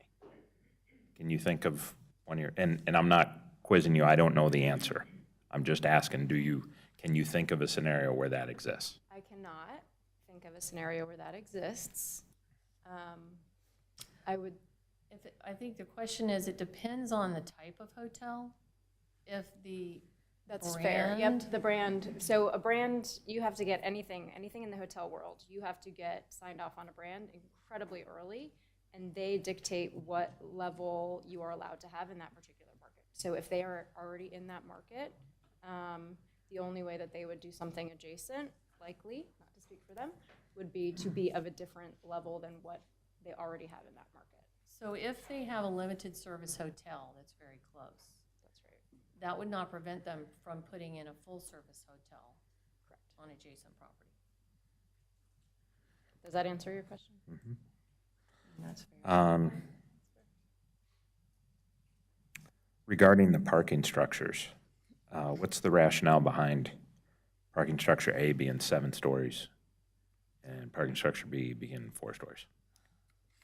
Combination of the adjacency of the office and the office need there and the existing residential on both. Okay. The leasing contract between yourselves and Fin and Fino, does it include the ability to operate their own valet service? My understanding is it does, but that is not my area of expertise. Well, I can say, Mike might want to answer it in detail. That is a lease that was inherited. Right. And they do have the right to have their own valet service under the existing lease that was inherited. Gotcha. I do have one additional question on that. Can I just pose, can I have you come up and I'll just pose it to you specific to that? Sure. So if you would, name and town, please. Mike Lant, Atlanta, Georgia. Thank you. So regarding that contract, are there any conditions related to where they can park the cars? We can't control that. Okay. So I don't know that this is accurate, given what I've seen. It's probably a safe bet that it's happening. But so it's been said, of course, that those cars from that valet, they're often being parked on the public streets within the Greens neighborhood. If that's true, I would say that that's not a great look. And just because something is legal, of course, it doesn't always mean it's the right thing to do. But so should this be accurate, can you think of something specifically related to that scenario that you might be able to implement, even it has to be, if it comes renewal time or something, is there something you think that could be done as far as maybe giving them their own space? I understand their public streets might be best if it was left for at least the public to utilize versus someone running their own business at the expense of the public streets? We have had multiple conversations with Fin and Fino about, can we run your valet, right? And then they think it's too far for their customers where our valet is located. They want people to be able to drop off right at their front door. So we've had multiple conversations. They understand that we've said, please don't let your valet park in the public street in the Greens. But we can't, we don't have any authority to do anything about it. We've had several conversations with them. Where do your valets park? In the parking deck. Okay. In the first level of parking deck over to the side. Okay. And that's proven to be enough? For our valet, yes. Yeah. Yes. And just to clarify, that is a different deck than what we're proposing to touch. Yeah. Yep. Okay. Let's see, as far as events, I know they're important to Jamestown, right? I mean, this is what you do. Do any of your other properties, I mean, I'm forgetting the name. I know it has, it's one of the ones, maybe the only one in Georgia, but has, or you have more than one in Georgia. One of them has, I know, townhomes, but does any of the others have just a full residential neighborhood attached to it? Avalon is adjacent, has residential adjacent to it. That's in Alpharetta, Georgia. And when these events take place there, what does that look like? My understanding, I have not ever heard of an issue. I'm not as familiar. That's a legacy North American property that I am candidly slowly getting up to speed on. But in all of our conversations, that has never come up as an issue. But I'll And- defer to Mike. Yeah, and we do have a parking garage there to be. Gotcha. Can we go back to there was a parking slide as it related to possible solutions for the greens? Oh, yes. Oops, wait a minute. I'm Wrong going way. the wrong way.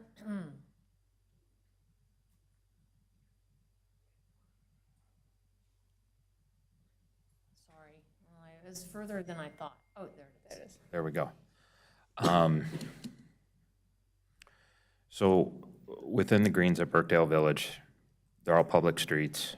That neighborhood is split, we'll roughly say about 65% in Cornelius, under the control of Cornelius Public Works, Cornelius Police Department. The other roughly 35% falls under Huntersville's purview.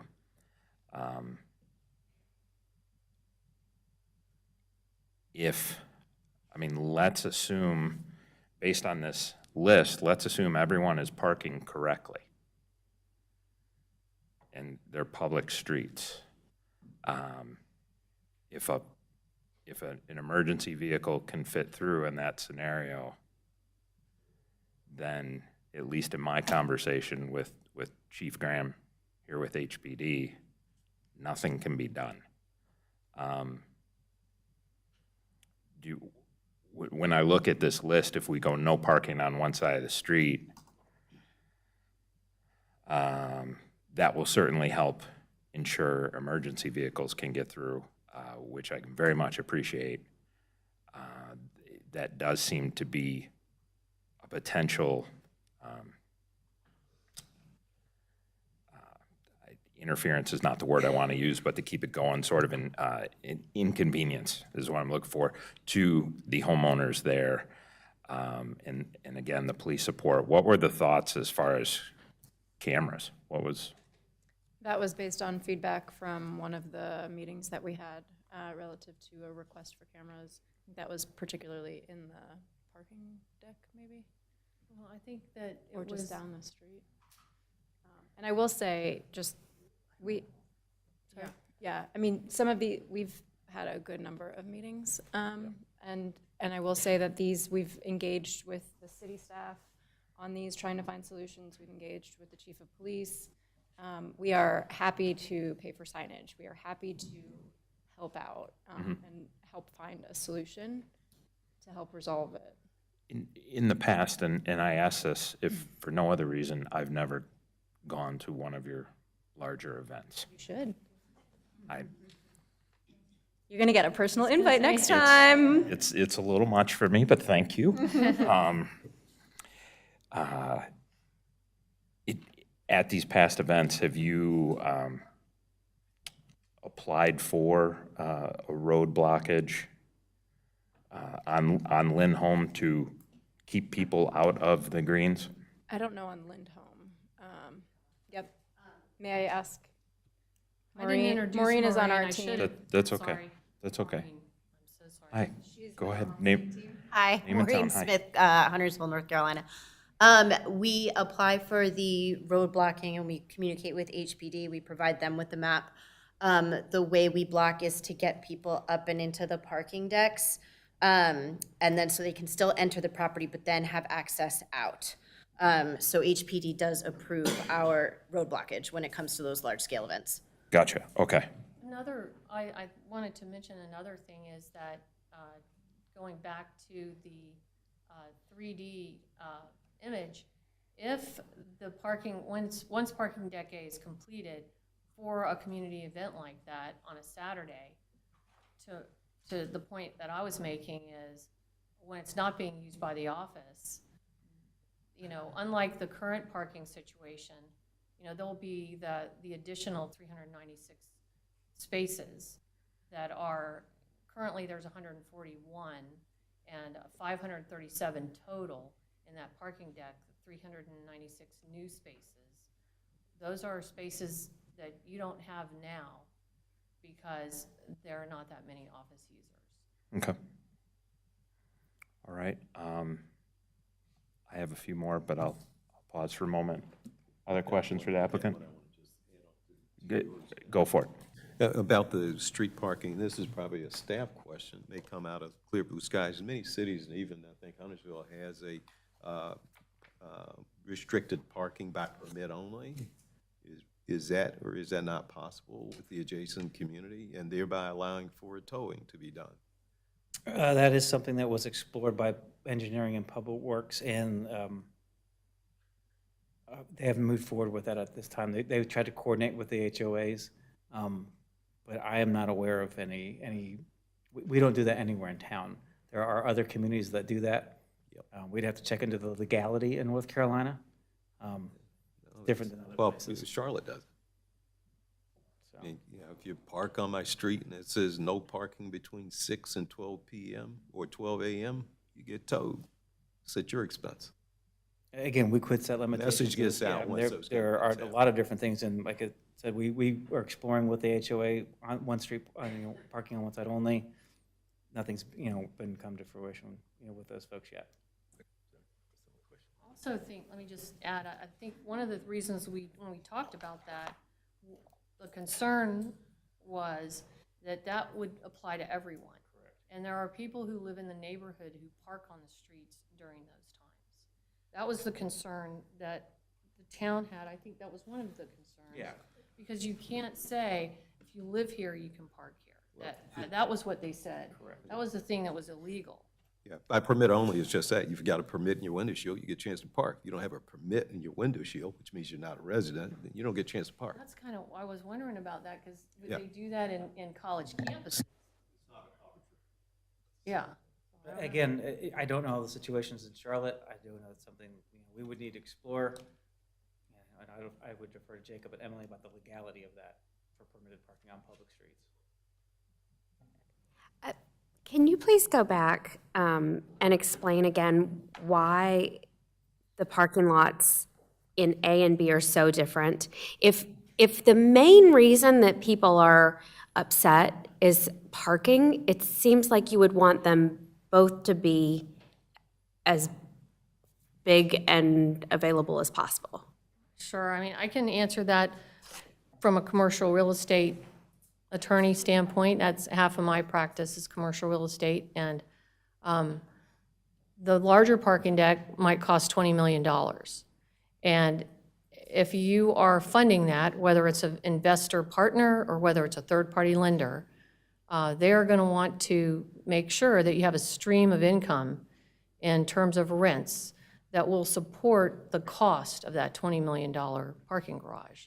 In the case of the higher parking garage, because it is more expensive, the Class A office building rents will support that because it's Class A and they're so high. The multifamily mixed-use building will support a parking deck that serves that building and the retail in that building, but you would have to have, I would think, and tell me, Mike, if you disagree with what I'm saying, but you'd have to have a much higher building with much more units. Okay, but as, again, somebody who lives close by and sometimes works there, I avoid Birkdale. I absolutely avoid it. When I can go to Starbucks there, within walking distance of my house, if I have to get in my car, I'm not going there. I'll go down the street, down Sam Fur, over by the Target. So I'm just wondering if you're hearing the residents who are saying over and over, we don't have enough space for parking. While I understand that the numbers, if you're so busy that people are parking along the street in the residential areas, that seems like a really easy solution. Well, I mean, I think that's a good question. the busiest times are during the community gathering events. And that's when the most problems are. We had. I've been to them, and I understand it completely. We don't go anymore. We had that conversation at the community meeting, and one of the residents said, that's really when it's the busiest. So, again, to the point I was making earlier, when the community events occur is when the office users are not using that parking deck. So then you have 396 extra spaces. That's not true. That's not true, because those, especially if you're talking about like during the tree lighting, for example, those festivities start at 2 o'clock in the afternoon. And that's on, a weekday, weekend, whatever, but I know it's not true because I know that I've seen people in those office buildings, specifically, well, they're not there anymore, but Cami Med Spa was there and had their same holiday office party at the same time that you guys were doing the tree lighting. So, like, I know that There's some. I understand that you're saying in general, but I know it's not completely true. And I'm wondering too, how are you going to guarantee that those employee spaces will be empty on the weekends? I mean, people, while they are returning to the office, people are not necessarily returning only Monday through Friday. There's still a very high demand for flexible times. So I hear what you're saying, that those employees will be gone, but I don't hear any guarantee that those spaces will be available. Well, I think, you make a good point. I think you're looking at really more like statistics and reality of an office, worker and when they're there. But, there's going to be anomalies like that. What you're talking about, I agree with you that it's not 100% people don't come in on Saturdays and Sundays. Most people don't, but, I do sometimes, and I don't want to, but I do. And, but to your point about the other parking deck B, one of the things that we'd like to do is have the option to add the 2 levels if at the time that is constructed, the rents will support the more expensive parking deck. And that was a discussion that we had with the town board to allow that as an option. Under current market rates for the residential, as expensive as it may be, it's not enough to support a higher parking deck. But they have asked for that option to go up 2 levels if at the time that it's constructed, the market rates do support that, because that is something that we added to the plans that we've prepared and submitted.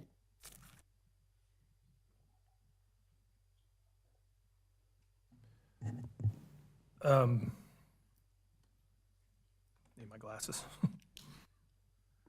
There was discussion, I think Brian mentioned the potential height adjustments on the buildings, and I think it might have been part of the presentation, but it wasn't clear to me what changed, Done. the old versus the new, and if those proposals are final or if that's still being negotiated. So, no, they're final. We, as I said, normally what we do is we have the plan.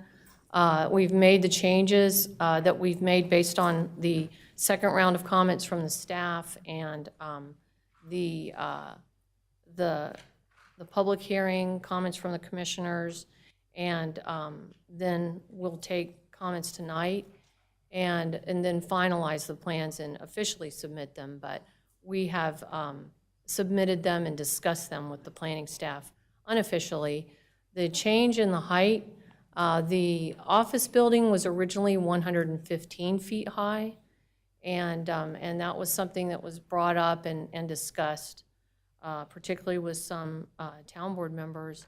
So that has been lowered to 100 feet. The hotel was originally 90 feet in height, and without losing any of the parking, that was reduced to 80. see, I think those were the two height changes. Residential stayed the same. Residential Okay. stayed the same. The parking deck A stayed the same, and parking deck B stayed the same. And we don't have our resident architect here on this discussion tonight, but as far as like the office space, 100 stories, 100 feet, how many stories? 6 stories of office over the first floor of retail that you see in this drawing. So, and I realize this can be subjective, and there may not be a clear definition of a story. Right. And I also realize that it gives better appeal to have bigger floors on ground level. But as a kind of a rough standard of maybe 10 foot per story, how are we getting 100 feet for 6 stories? Are you having 2 or 3 stories that are like 20? Yep, so typically, retail is not at your 10-foot level. So most retail components, well, for Class A, but just in general, retail, traditionally, what we look at is anywhere, you can have up to 15, 20. We're not doing that here, but retail is a grander scheme. Again, it goes back to that ground plane.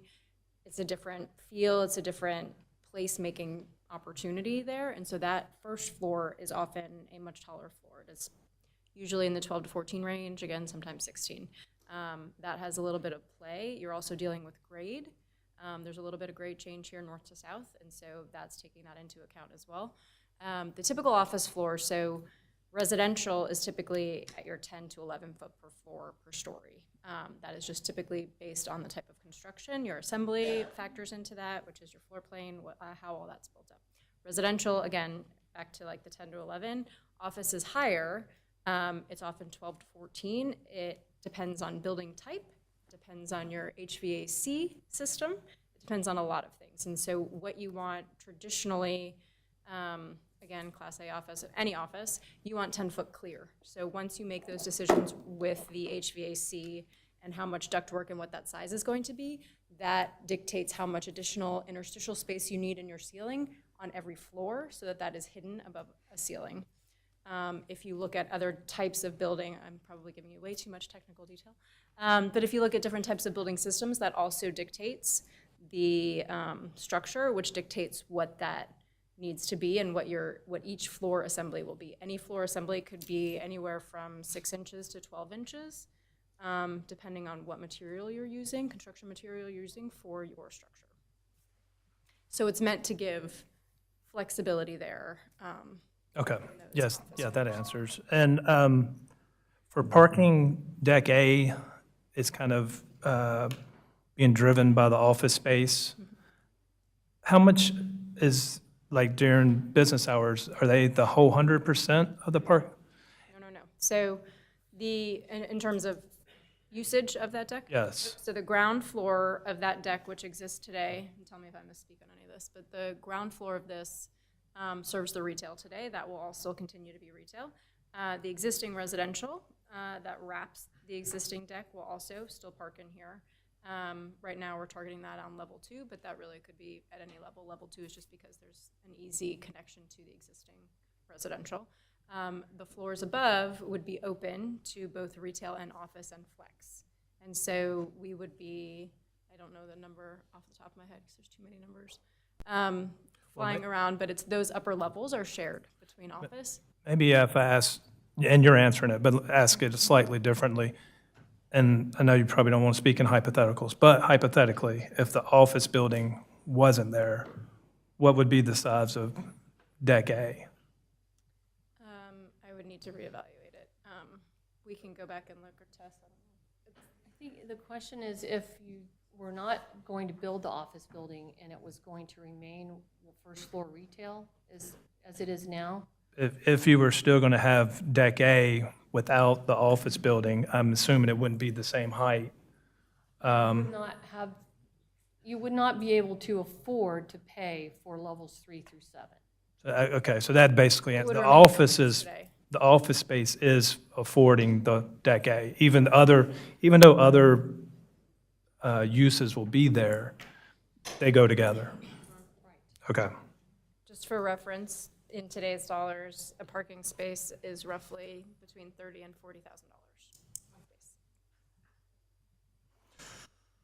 $40,000. Okay, I think that's it for me for now. So while we're on parking decks, I just have some short-term logistics questions. So you're getting rid of 140 spaces while you're building parking deck A. What have you guys thought about as far as the 70 public displaced and then the 7, more importantly, the 70 for the people who live there? Have you thought through those logistics? We have, and we have a few logistics points. I don't think they're on our appendix, but we can follow up with them to you. But there are a few areas that we currently use on property for some staging of different things at various times. And so the goal is to have a second valet and then also utilize some of those areas for that period of time. We expect the full 7 levels to be done in about 8 months. Really? When you do precast decks, you can typically go pretty quickly. And so we do have, we have thought through that. We have some plans for that. Excellent. So that was one of my other questions was, how long do you think you're going to start in 27? And I mean, sounds like it could be done in 27, depending on when you, just the deck, yeah, just the deck. I agree. And then what is the following timelines? It looked like you had a Gantt chart in there if you keep going. Yeah. And so typically,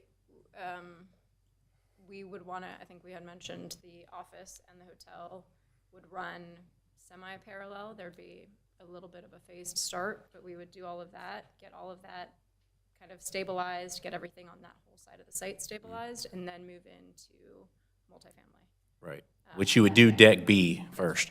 And timeline on the office building, and I know it's way out and a lot of decisions need to be made, but are we talking 1 year, 2 years? So typically, if with the assumption of approval, we would move into design, permitting, all of that.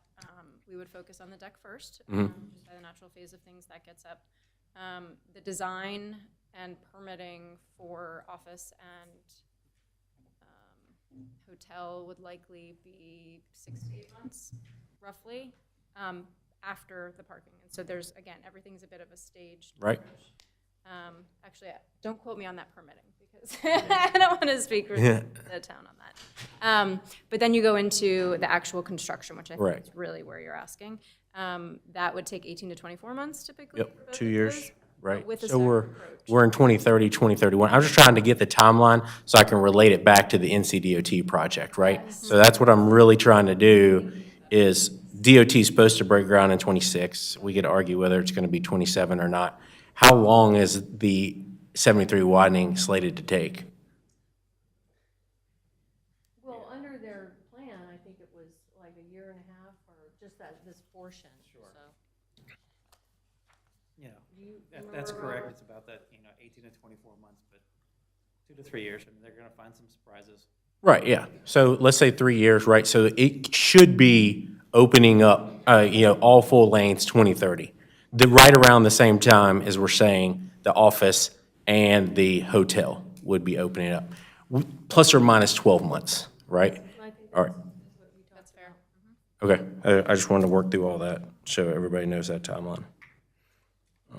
And then, talked about that, and we talked about the adjacent building timeline. That's all I have for now. I got some hypotheticals, but I'll let other people talk logistics.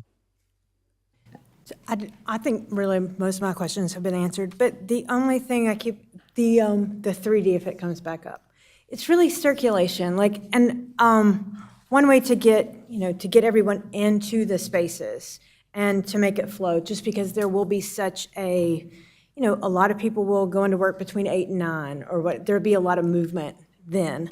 So I love that the median went in and cut the traffic that way.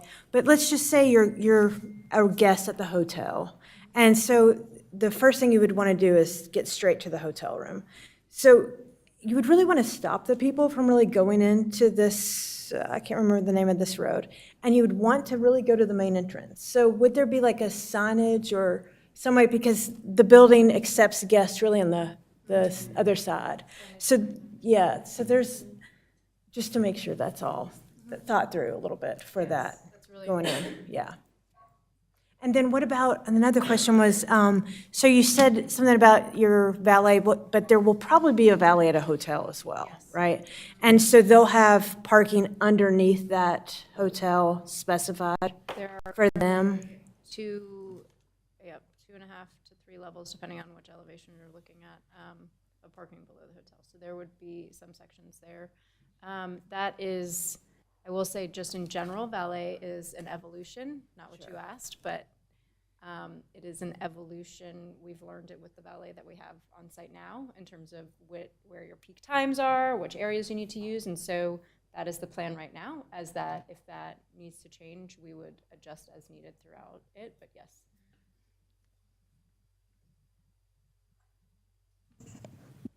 So I don't, oh, you done? I hate to bring up old topics, but before you guys had the hotel, this was like before, the hotel where Apple currently is now. And you guys went away from that. For what reason and why isn't, I hate the hotel outside of the current building footprint, right? We're, damaging surface parking, damaging a neighbor, a whole bunch of other different things. Why did we go away from the hotel in that location where Apple is, other than Apple looks nice? Yeah, that's exactly right. I mean, Apple came, you're not turning them down, right? Just because of what they bring to the center. We didn't have a approval on a hotel. Right. Is there a scenario in which the first floor of the office building becomes nice enough to be Apple? And then we can put the hotel in the current building footprint? I would say that is very unlikely. Apple, and just in general, some of those higher end tenants put a lot of money into their build outs. They are typically long-term deals, if I'm being candid and transparent. But it doesn't mean that we wouldn't have something on that same caliber under the office. It doesn't answer your question of the hotel moving, but I think from a caliber of tenant in the ground floor of the office, absolutely. But the relocation of Apple there, likely not. Is that fair? Sorry, not to speak for. Even though we're talking about 2030, right? That building's not going to be done until 2030, so we're 4 years from that. I know they put a lot into that outfit, but you're also spending a lot building a brand-new building and a subterranean parking deck that you could help reimburse the outfit. That's just me. I can't speak to that particular lease. I'm not as familiar with it, but understood. If I can interrupt for a minute. A couple of you still got your phones that are occasionally dinging or whatever. If you could silence those, and also if you need to have a conversation, if you would, just step out into the lobby. That would help us up here. Just real quick, I'd look at this project more of a 2030 project. And I've got some funny feelings in my stomach. The funny feelings center around currently this region, North Mecklenburg County, Lake Norman region, is a very popular place to move to. And it had continuous growth, which is a good thing. But you have a property that's constrained to a geographical footprint. There's not a lot of expansion you can do outside of that footprint. So I see that with the population growing, which means that probably the most attractive destination for people moving to this region within 30 minutes has got to be Birkdale. So it says that the demand for Birkdale will just keep going up, which means that you're not going to see less people coming there. You're going to see more, which means you need more and more parking. Now, I combine that with one other thing that comes to mind, and that is the DOT is doing an improvement on 73. One thing I've learned in my years of experience in government has been when you build a new corridor or expand it, one thing's for sure, it will fill up. Now, one thing that there is a correlation between is between retail and having lots of traffic. Put the two together, and I envision a pretty substantial increase within 5 years of traffic between the DOT project and just the sheer growth within the area. And that leads to the question of how do you anticipate continue to expand parking capability in an area that's constrained and saturated? I can at least start to answer that question. One of the things that occurs to me as you talk about that is the 2040 community plan and the mixed-use nodes that are planned throughout the community, really at all four corners of the community. And that was one of the things that struck me about that plan when it was adopted. Now, there are other areas, but what they're intended to do is create those places for people to go. And granted, right now, Birkdale is that place. But the hope is, and the vision is, for this community, that they will have other high-density mixed-use node centers at really, and I'm four corners of the Huntersville is loosely speaking, but it's, I think, a very well thought-out plan. Comments such as yours went into the creation of that plan. As far as this mixed-use center, that is one of the things that we talked about was, can we have the option to, at some point in the future, even if it might be when that mixed-use residential building is constructed, to add 2 levels to that parking deck if the market permits. So that's one of the things that we had requested, and it was actually suggested by some of the commissioners, to your point. So, you know, the answer to your question as far as this goes, for the time being, that would be, you know, the next 5 years and the next 10 years. There are possibilities for beyond that. Given that, how do you optimize the asset and parking that you have? Are you incorporating in smart parking technology into the structure? So that will be in there? Good question. It does come, and so therefore I'm going to find wayfinding signs that's going to say there's 42 spaces left in this part. Perfect, good. We've Smart implemented move. that in a lot of our assets with a lot of really great Okay. success. All right, thanks. And then people can go up quickly because they know that there are spaces.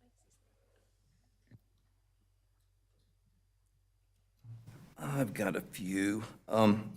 Is Jamestown primarily a redeveloper, or do you do new build also?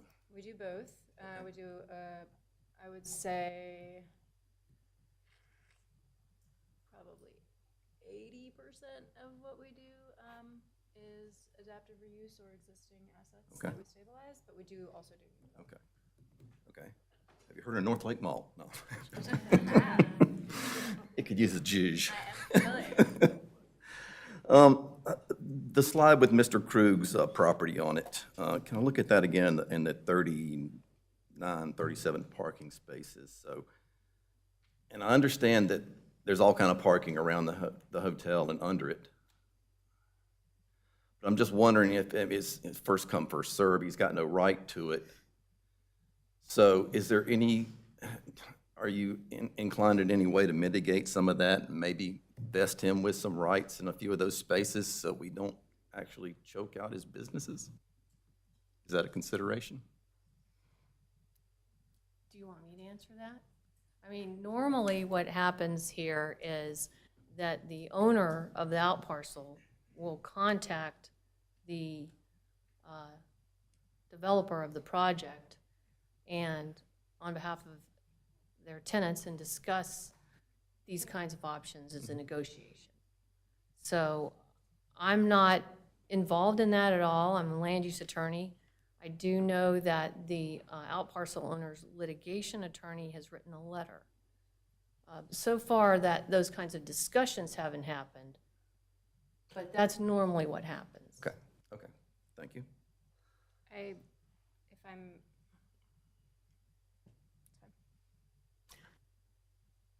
think we would be open to conversations, absolutely. I think in very thorough review of the deed and the declaration, there are certain things that we believe are also contributing to the parking concerns that there are. Is that fair? I think what she's saying is that the deed said that there were not to be more than 3 tenants in the out parcel, building, and there are 4. Now, I don't know, I haven't done the title work if that was ever changed. Normally, and I say this because, you know, I've been a commercial real estate attorney for more than 40 years, and I've written dozens and dozens of these kinds of declarations. One of my colleagues at Kennedy Covington, when I was there, actually wrote this one, and he's an excellent lawyer. But what you do is you write a provision that says you can only have a certain amount of tenants because you don't want the out parcel to create parking problems for itself. More employees and more customers. In this case, there are more than 3 tenants, and again, that might have changed. You know, I haven't gone through and done the title work to see if that was ever revised. Okay, But we are open to conversation. okay, good to hear. Was there any other, I mean, the hotel's moved, has moved once since the concept for the location of the hotel's moved once. Any other locations on the property or maybe close by that you considered as well? I mean, I'm thinking of one beside the movie theater that would be ripe for a boutique hotel because the back rooms would overlook the Greenway. I know you don't own that property, but did it come up or can I sell you an idea? We are not the only ones that you would have to sell on that idea.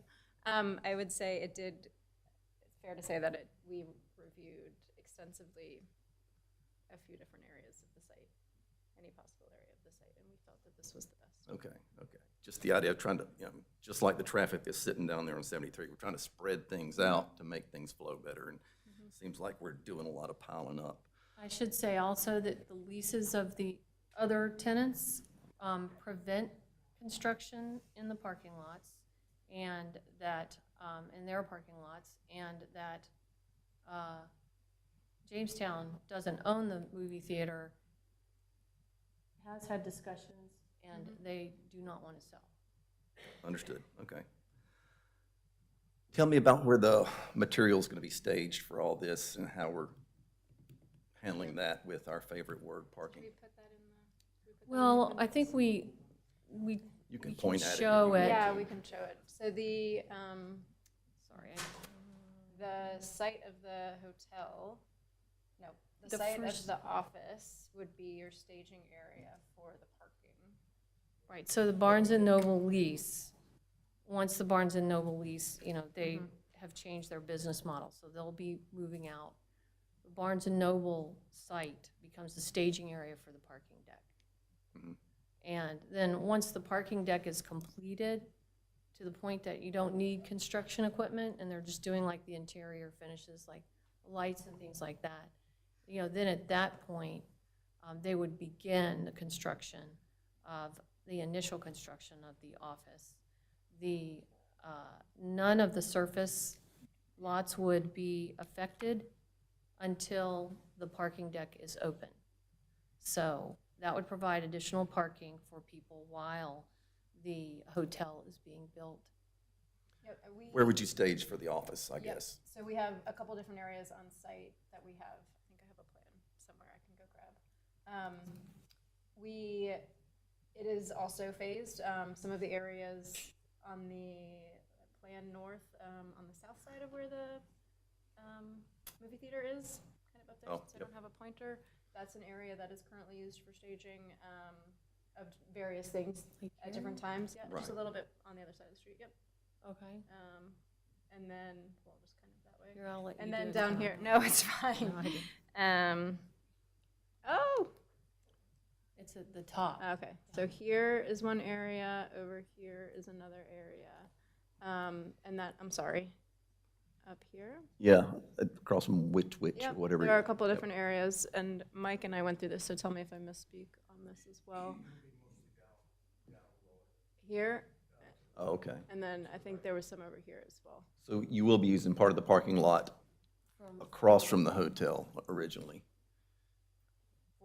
For the yes, office? For staging, yep, and that is just until you are effectively not even dried in, your structure is up, and then everything else can be staged inside the building.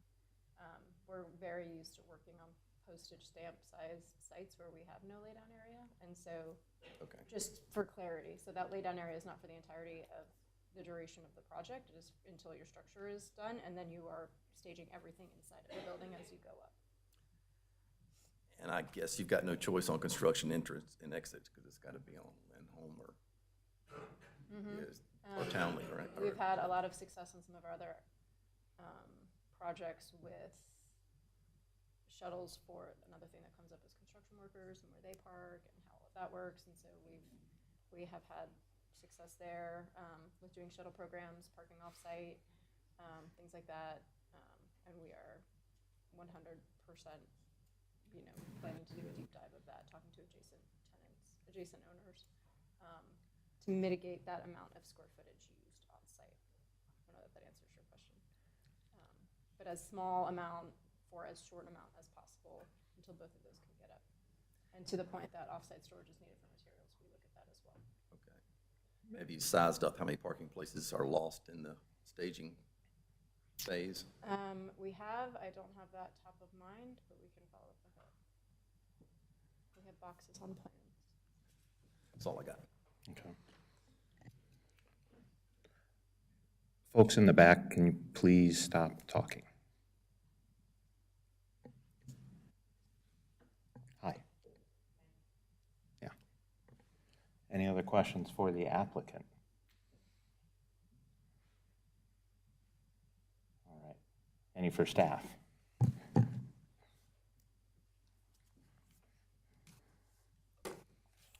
Okay, I do have a couple more for the applicant. If we take the number of parking spaces in each of the proposed structures, and I don't know that it works exactly like this, but you divide by the number of stories. So you're looking at roughly between 72 and 76 vehicles per story per structure. I think one of the things with this whole proposal, of course, is scale. That's one of the things that has come up.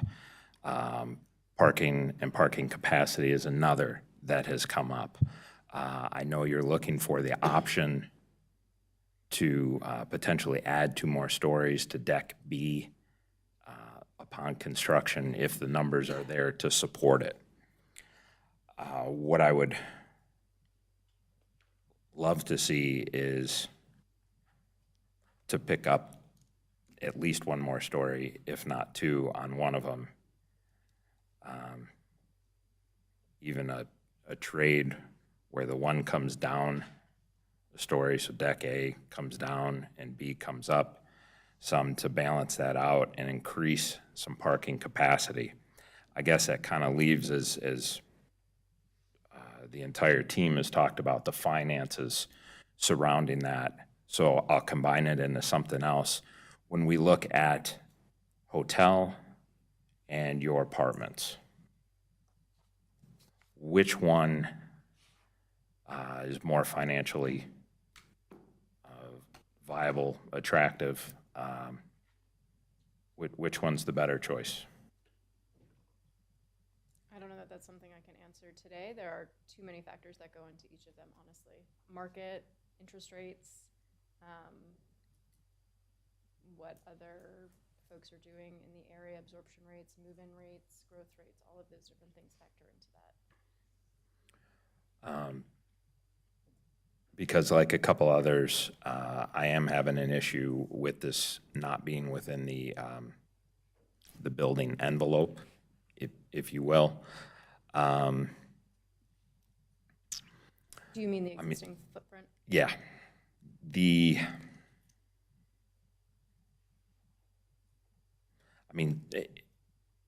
Certainly the numbers are at least known from what it could potentially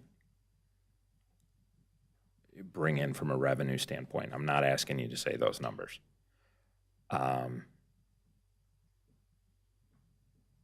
What does the viability or the project look like if you only have one of those and not the other, as far as apartments versus hotel? I don't know that we've considered it in that way because of the phased approach of it. Well, I think one of the questions is, would the hotel go where the multifamily mixed-use building is? And I do think we know the answer to that is no. The hotel would not go there. So that is really the issue. Because you don't want to put it where the office building is, because then you can't build parking deck A. No, I was looking at the residential, so is the rationale behind that, that would eliminate the opportunity to have the retail that would be on the first floor of that? Well, it's more that looking at that caliber of hotel, they do not want to be in line in that part of the shopping center. What do you mean inline? They don't want to be within the footprint, like what we're calling the footprint?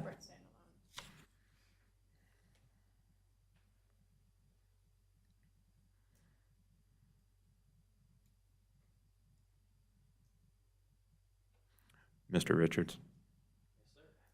The hotel going up across the street is full service, correct? To your knowledge? That is, to the best of my knowledge, correct. At Birkdale Golf Course? Yeah, Hilton brand? Believe so.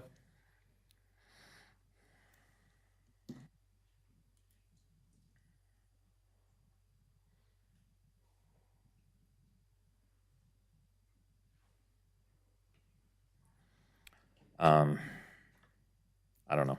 I mean, I don't have problems with the deck. Class A office, I have a different opinion than some of what we've heard from the public. I would agree regarding the need for it.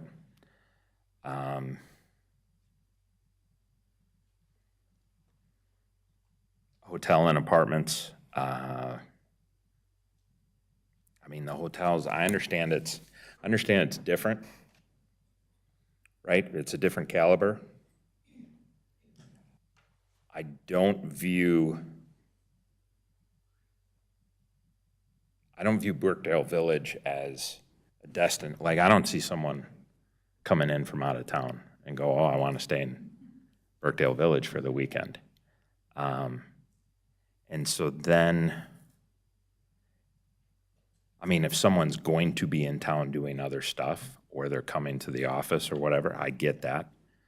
But we have an approved hotel that is attached via pedestrian walkway at the current moment, and potentially an actual vehicular bridge. You have full-service hotel that's approved across the street,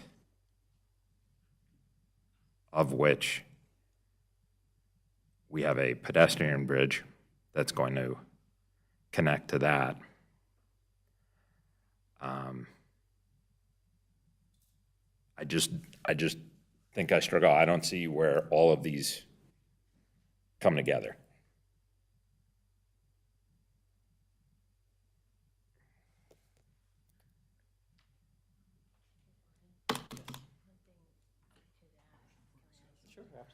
Can I just add one thing about the hotel? Yes, ma'am. We do want to mention that the hotel brings new customers to the businesses in Birkdale.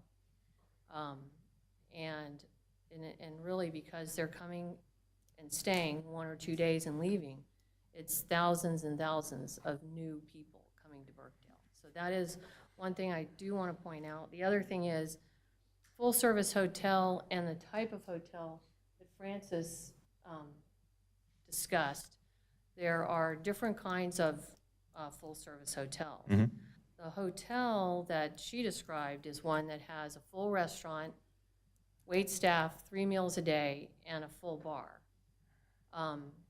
You know, one of the things that they talked about possibly having would be some sort of a rooftop, you know, element, so I don't really know how to make that distinction tactfully. You're describing a higher end experience. Would that be fair? Yes. Okay, yeah.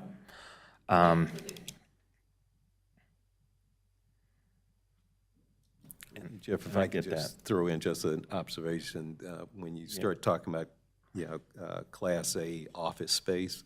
The kind of senior execs and the type of people that go there, they're the kind that don't like to walk in the rain very far, just to be blatantly honest. Oh, well, for sure. If you're hanging out in this kind of place, and it's the kind of place it's supposed to be, these are people who want to be catered to, and they don't want to have any resistance to anything, including going from hotel to the office.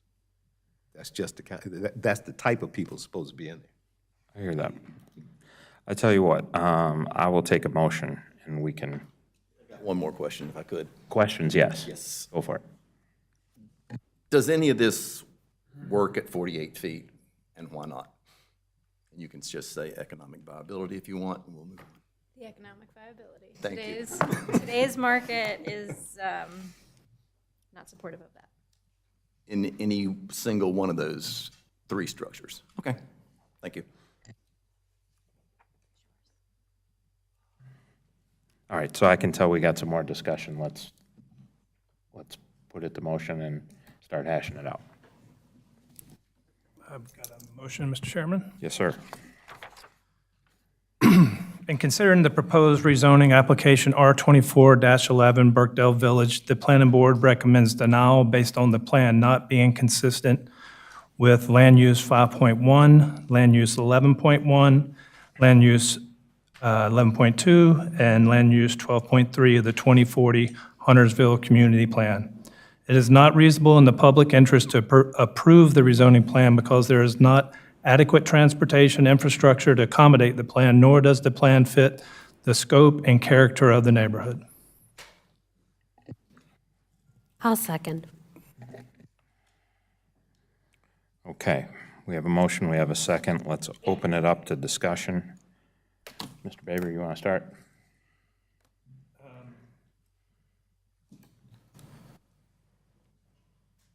So in general, the previous updates that the applicant has done for the development, I've enjoyed. And I'm not totally against this. It's kind of interesting, the different opinions. It almost feels like what you were describing, I'm almost the complete opposite. I kind of like the boutique hotel idea. I'm more against the office space. The scale of that just doesn't sit right with me. The name of the community is Birkdale Village. I don't see anything about that office space that feels like a village. And the same deal with, I don't really have a problem with the hotel being outside the footprint. So it's, like I said, it's interesting. I just want to say that just to kind of, I think everyone knows, but to reiterate those land use, it says protect, enhance the unique character of Huntersville's neighborhoods. That's unique character, protect is subjective. We can use these different policies in different ways for every application. But for me, I'm not sure that this is protecting the unique character. The housing property, I suspect if this plan goes through, the property values will go up. But is it protecting the unique character? Do we have very many unique character areas in Huntersville? This office space to me feels more like a development for Metropolitan in Charlotte.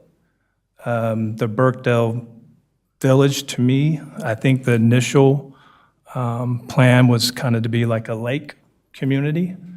This isn't a lake community plan, in my opinion. I think something that might, I know that they've come back with this same plan, and this is probably not in the cards, but if there was some way to utilize the inner core and just wrap it around, continuing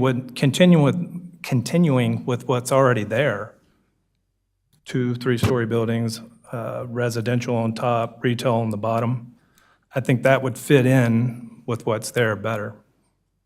So.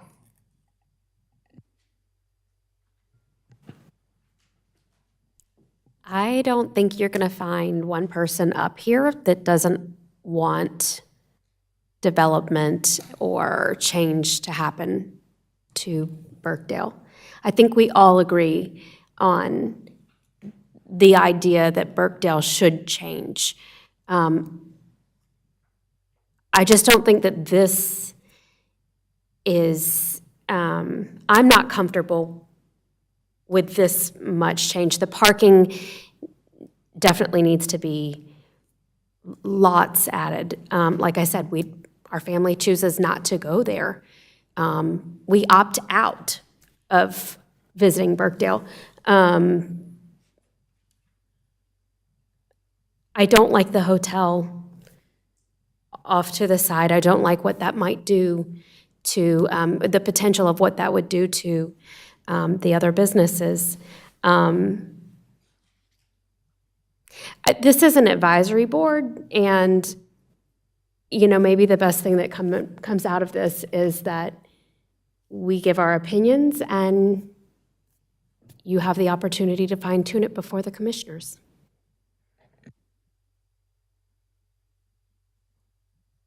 I'll just go real quick. Yeah, I'm not a big fan of the hotel outside the footprint. It seems like you guys are just trying to use the parcels that are coming available, right? Barnes & Nobles is changing. We're gonna put the Class A office space right there. I would like a little bit more forethought.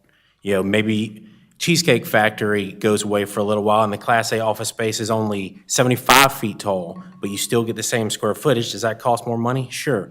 But this just looks like you're trying to jam whatever square footage you need to make the money work in the places that are available. And I don't like that. I know that's business, but it just doesn't look right. Let's see here. Yeah, this is just, I know this is a node that's set for high density, but this, to me, is hyper density. And we all talk about 73 getting expanded, 2 lanes, 4 lanes, whatever. It's good. And you're right, the studies have shown you add lanes, you just add traffic. More traffic comes because it's a supply and demand based on the time it takes you to get there.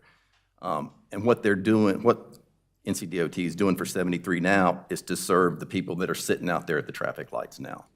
Not even the 350 apartments that are across the street coming. So what we're talking, we've been talking about parking a lot, but let's do some people math. So 150 apartments is probably gonna be 250 people. 125-room hotel, let's give it 150. I figured if you give everybody in the Class A office 300 square feet, which is a lot more than I had when I worked and I was in management, that's like 500 people. So you're adding like 900 warm bodies down here.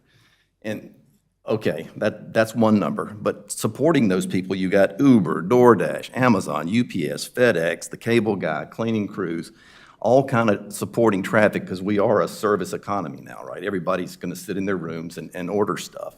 So it's a multiplier. Every warm body you put, butts in seats and heads on pillows, is adding other support vehicles running through this place that's so constrained. I'm sure it wasn't built for that kind of traffic. So if we could spread it out, if it could go up, some of it could go to Kenton Place. I guess we need office space because that's Class A office space because that's what we're told. I worked remote for 20 years and I don't even know if I was in Class A or not, but I know I did my work. I didn't play ping pong, so I wouldn't know. It's a little too much. It's a lot too much, I think, for this area. We can't support it. That's where I'm going to be.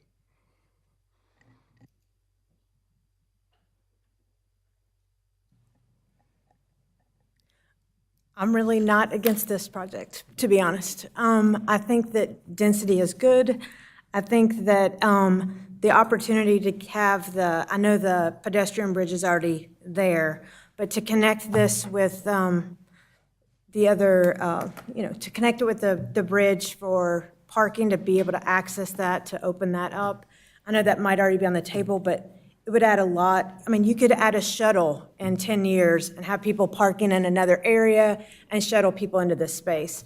I think this is a great thing for Huntersville as far as it just kind of moves us up to another level. I know when I do a lot of events and a lot of catering, and there's a lot of money and upper class people in this area. There's a lot of people at the lake that you know, when they rent out spaces, they can't always house everybody like that they're having a corporate retreat for. There needs to be a space. People are staying in, you know, somewhere in Davidson or somewhere else to come to this area. There's a lot of people coming to Huntersville. And I feel like this would serve those people coming here. We have a lot of corporations that are from other countries that we have their North American headquarters right here in Huntersville. We need a place for those people to stay in a very nice hotel with very nice amenities, and I feel like they give us that here.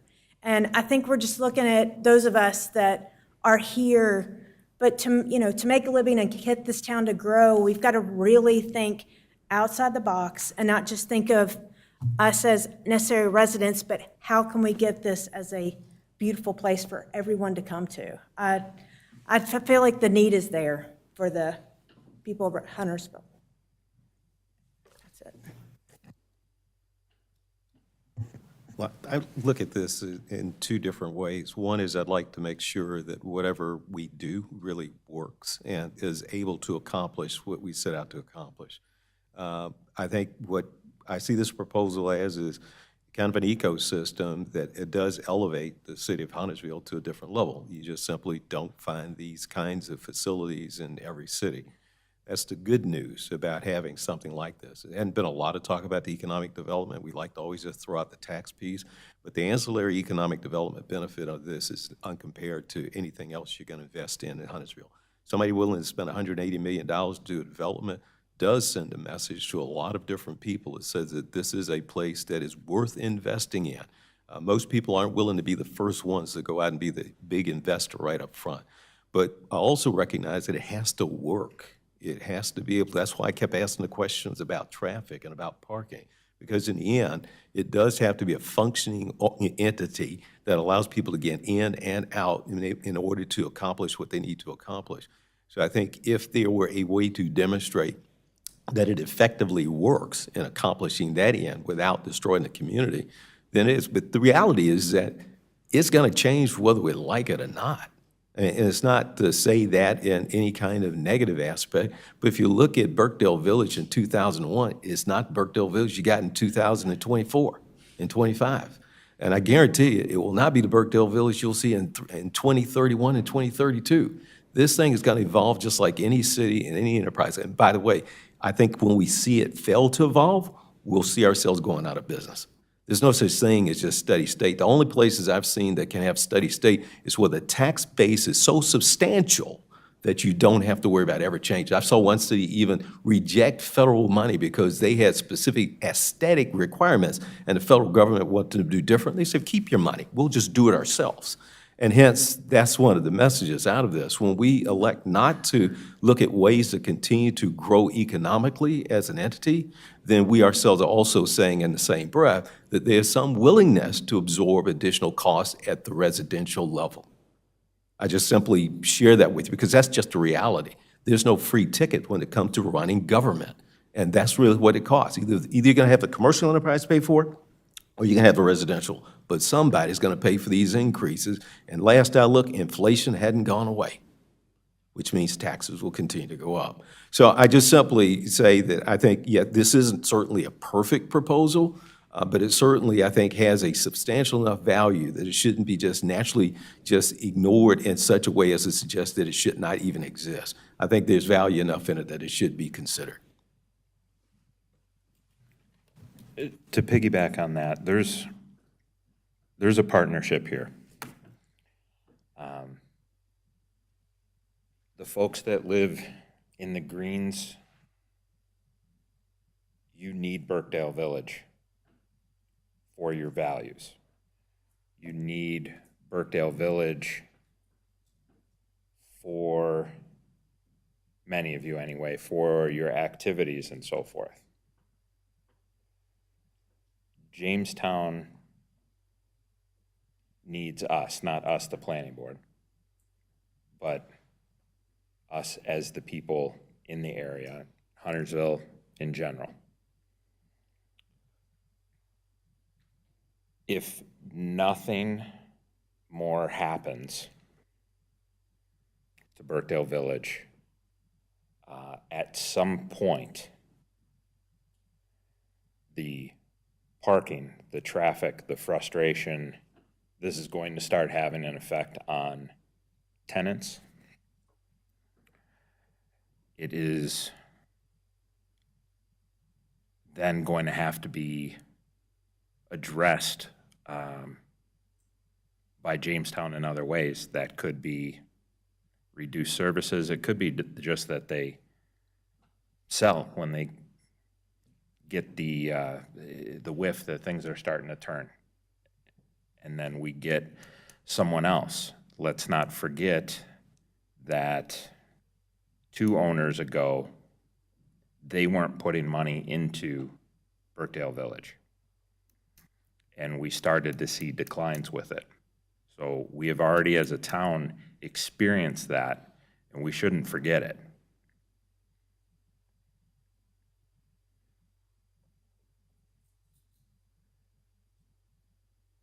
But again, I see it as a partnership. To the applicant team, you're hearing some hesitation up here. I'm not always this direct, but what can we negotiate? Well, we're all here in this room. What can we get done? Are we going to try and move the needle on anything that you're hearing? Or are you wanting us to just move forward as the plan stands in front of us right this moment, and then you go in front of the town board?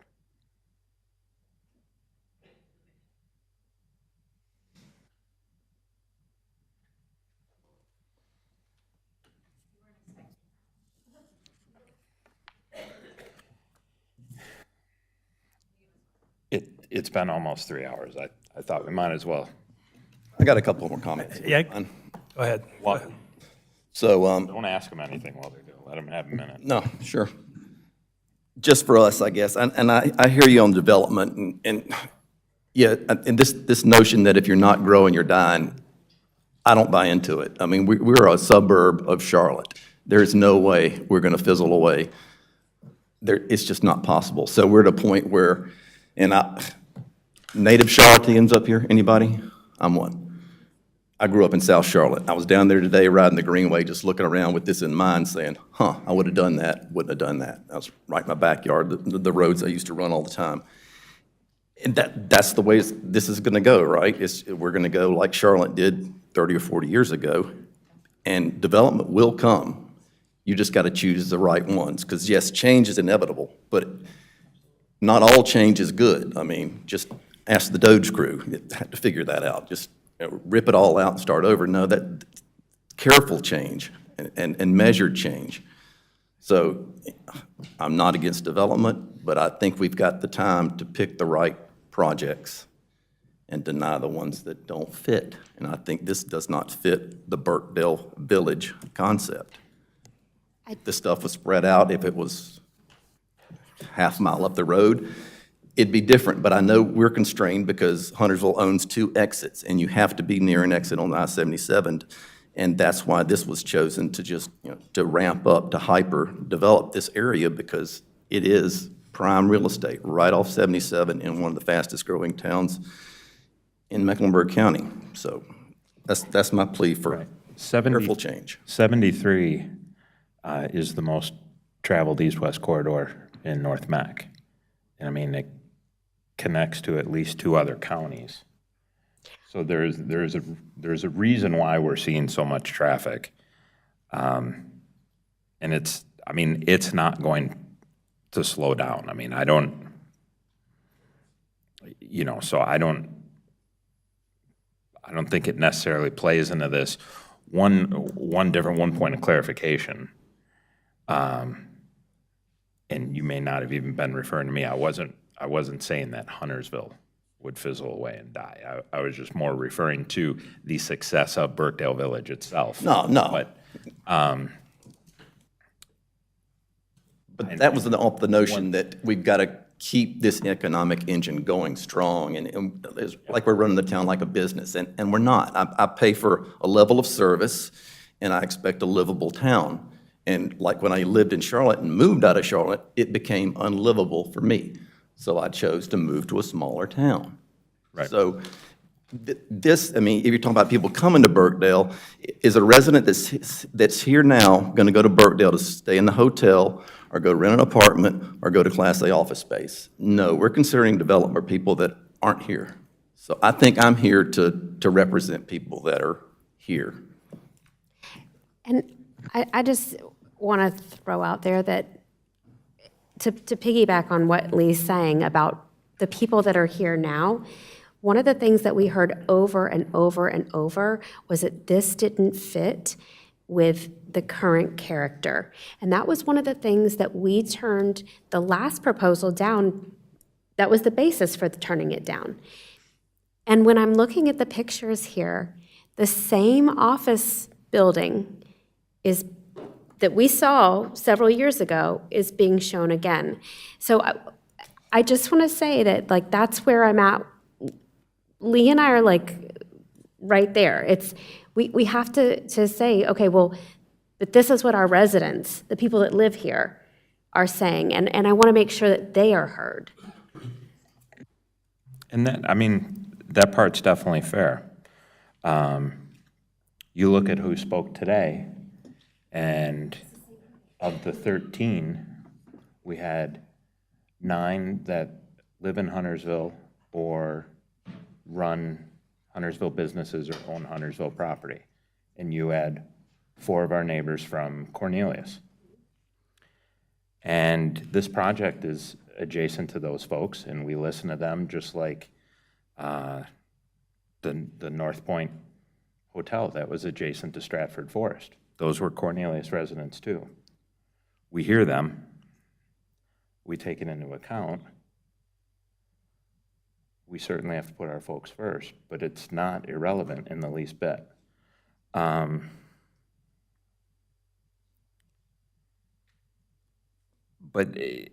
I will say, I mean, Mr. Pollard already pointed it out. I mean, this Burkdale Village that some folks speak of, that already doesn't exist. You know, it's not the same year as when it won its original award. But it is now, and it just won another award. But it's not that. It was, I mean, from an architectural standpoint, it's often referred to, you know, this, it's neoclassical or whatever. That's such a stretch from the definitions and examples of neoclassical. And what little bit was there, sorry, neo-traditional. Thank you, Nick. I know, sir. Might I say, I missed this time around that you didn't have a scale model for us. I'm just saying, I just love that you did that still, but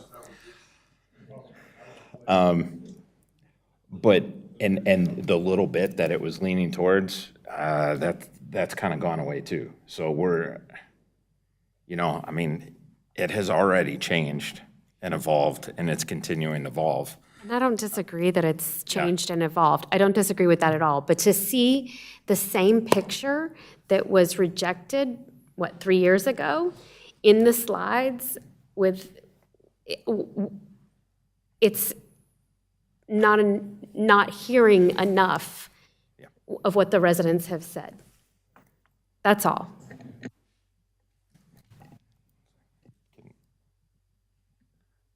Susan, you want to go ahead? I wanted to respond to your question. No, please. So I have 2 responses to your question. The first one is that we had talked about the option to add 2 levels to parking deck B and the fact that the market does not support that right now. Even with an elevated rent for a high-end residential unit. I just talked to Mike, and he said that he would agree in good faith to another level to parking deck B. Not 2 levels, but 1 level. So that would be parking deck B, and I just asked Brian about this, would then be a 5-level deck instead of a 4-level deck. And that is something that we would then submit as our revised drawings in this round. As I mentioned, we were waiting for planning board comments to submit our final drawings. So that is an answer to your question. That is something that we had considered, and at this point, up until now, they had not felt that they could agree to the 2 at this point. They could agree to 1 now that we've talked about it. I do also want to mention, to the point Mr. Pollard made and that you made, just to talk a little bit about that, David Walters wrote a letter that he sent us today. And in his letter, and he just said, I'm well aware that some citizens tend toward a mindset that opposes new development, but frankly, this comfortable denial is actually a recipe for civic decay. I have been in the design and development business for more than half a century and have learned there is one golden rule that applies above all others. Towns cannot stand still and prosper. Stasis breeds decay. The only formula for civic success is to continually move forward, and the most successful towns choose their direction carefully and wisely. The only thing I do want to say, and this is the gentleman who you may remember co-wrote the ordinance with Ann Hammond for Huntersville and was very involved in this Burkdale development. He said that as the new buildings approach the highway along Sanford Road, it is appropriate that they increase their scale somewhat while maintaining their pedestrian orientation to the town streets and at the same time protecting the heart of the development from the environment of the highway. And in conclusion, he finds the current proposal entirely in character with the original development concepts. So I just wanted to say that in addition to talking about what the applicant is willing to do tonight in good faith.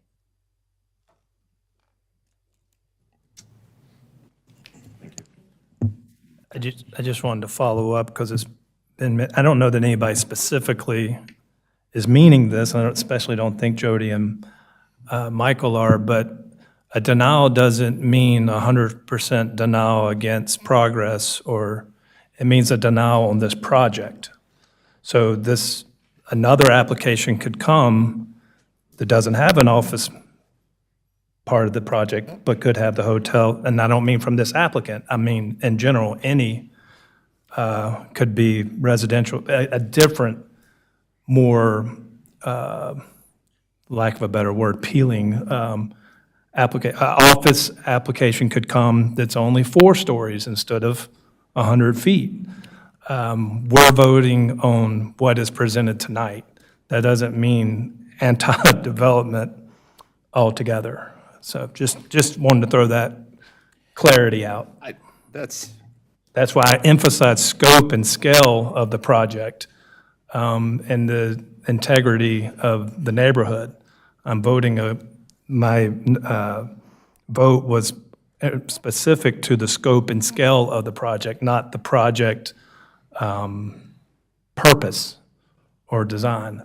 Like I said, I really actually like the boutique idea. I think and that kind of addresses what Jody says about appealing to high-end clients.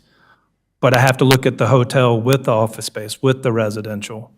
So I can't, and I appreciate, I think that's what you were kind of maybe attempting to do, is to chop it up or consider alternatives or whatnot.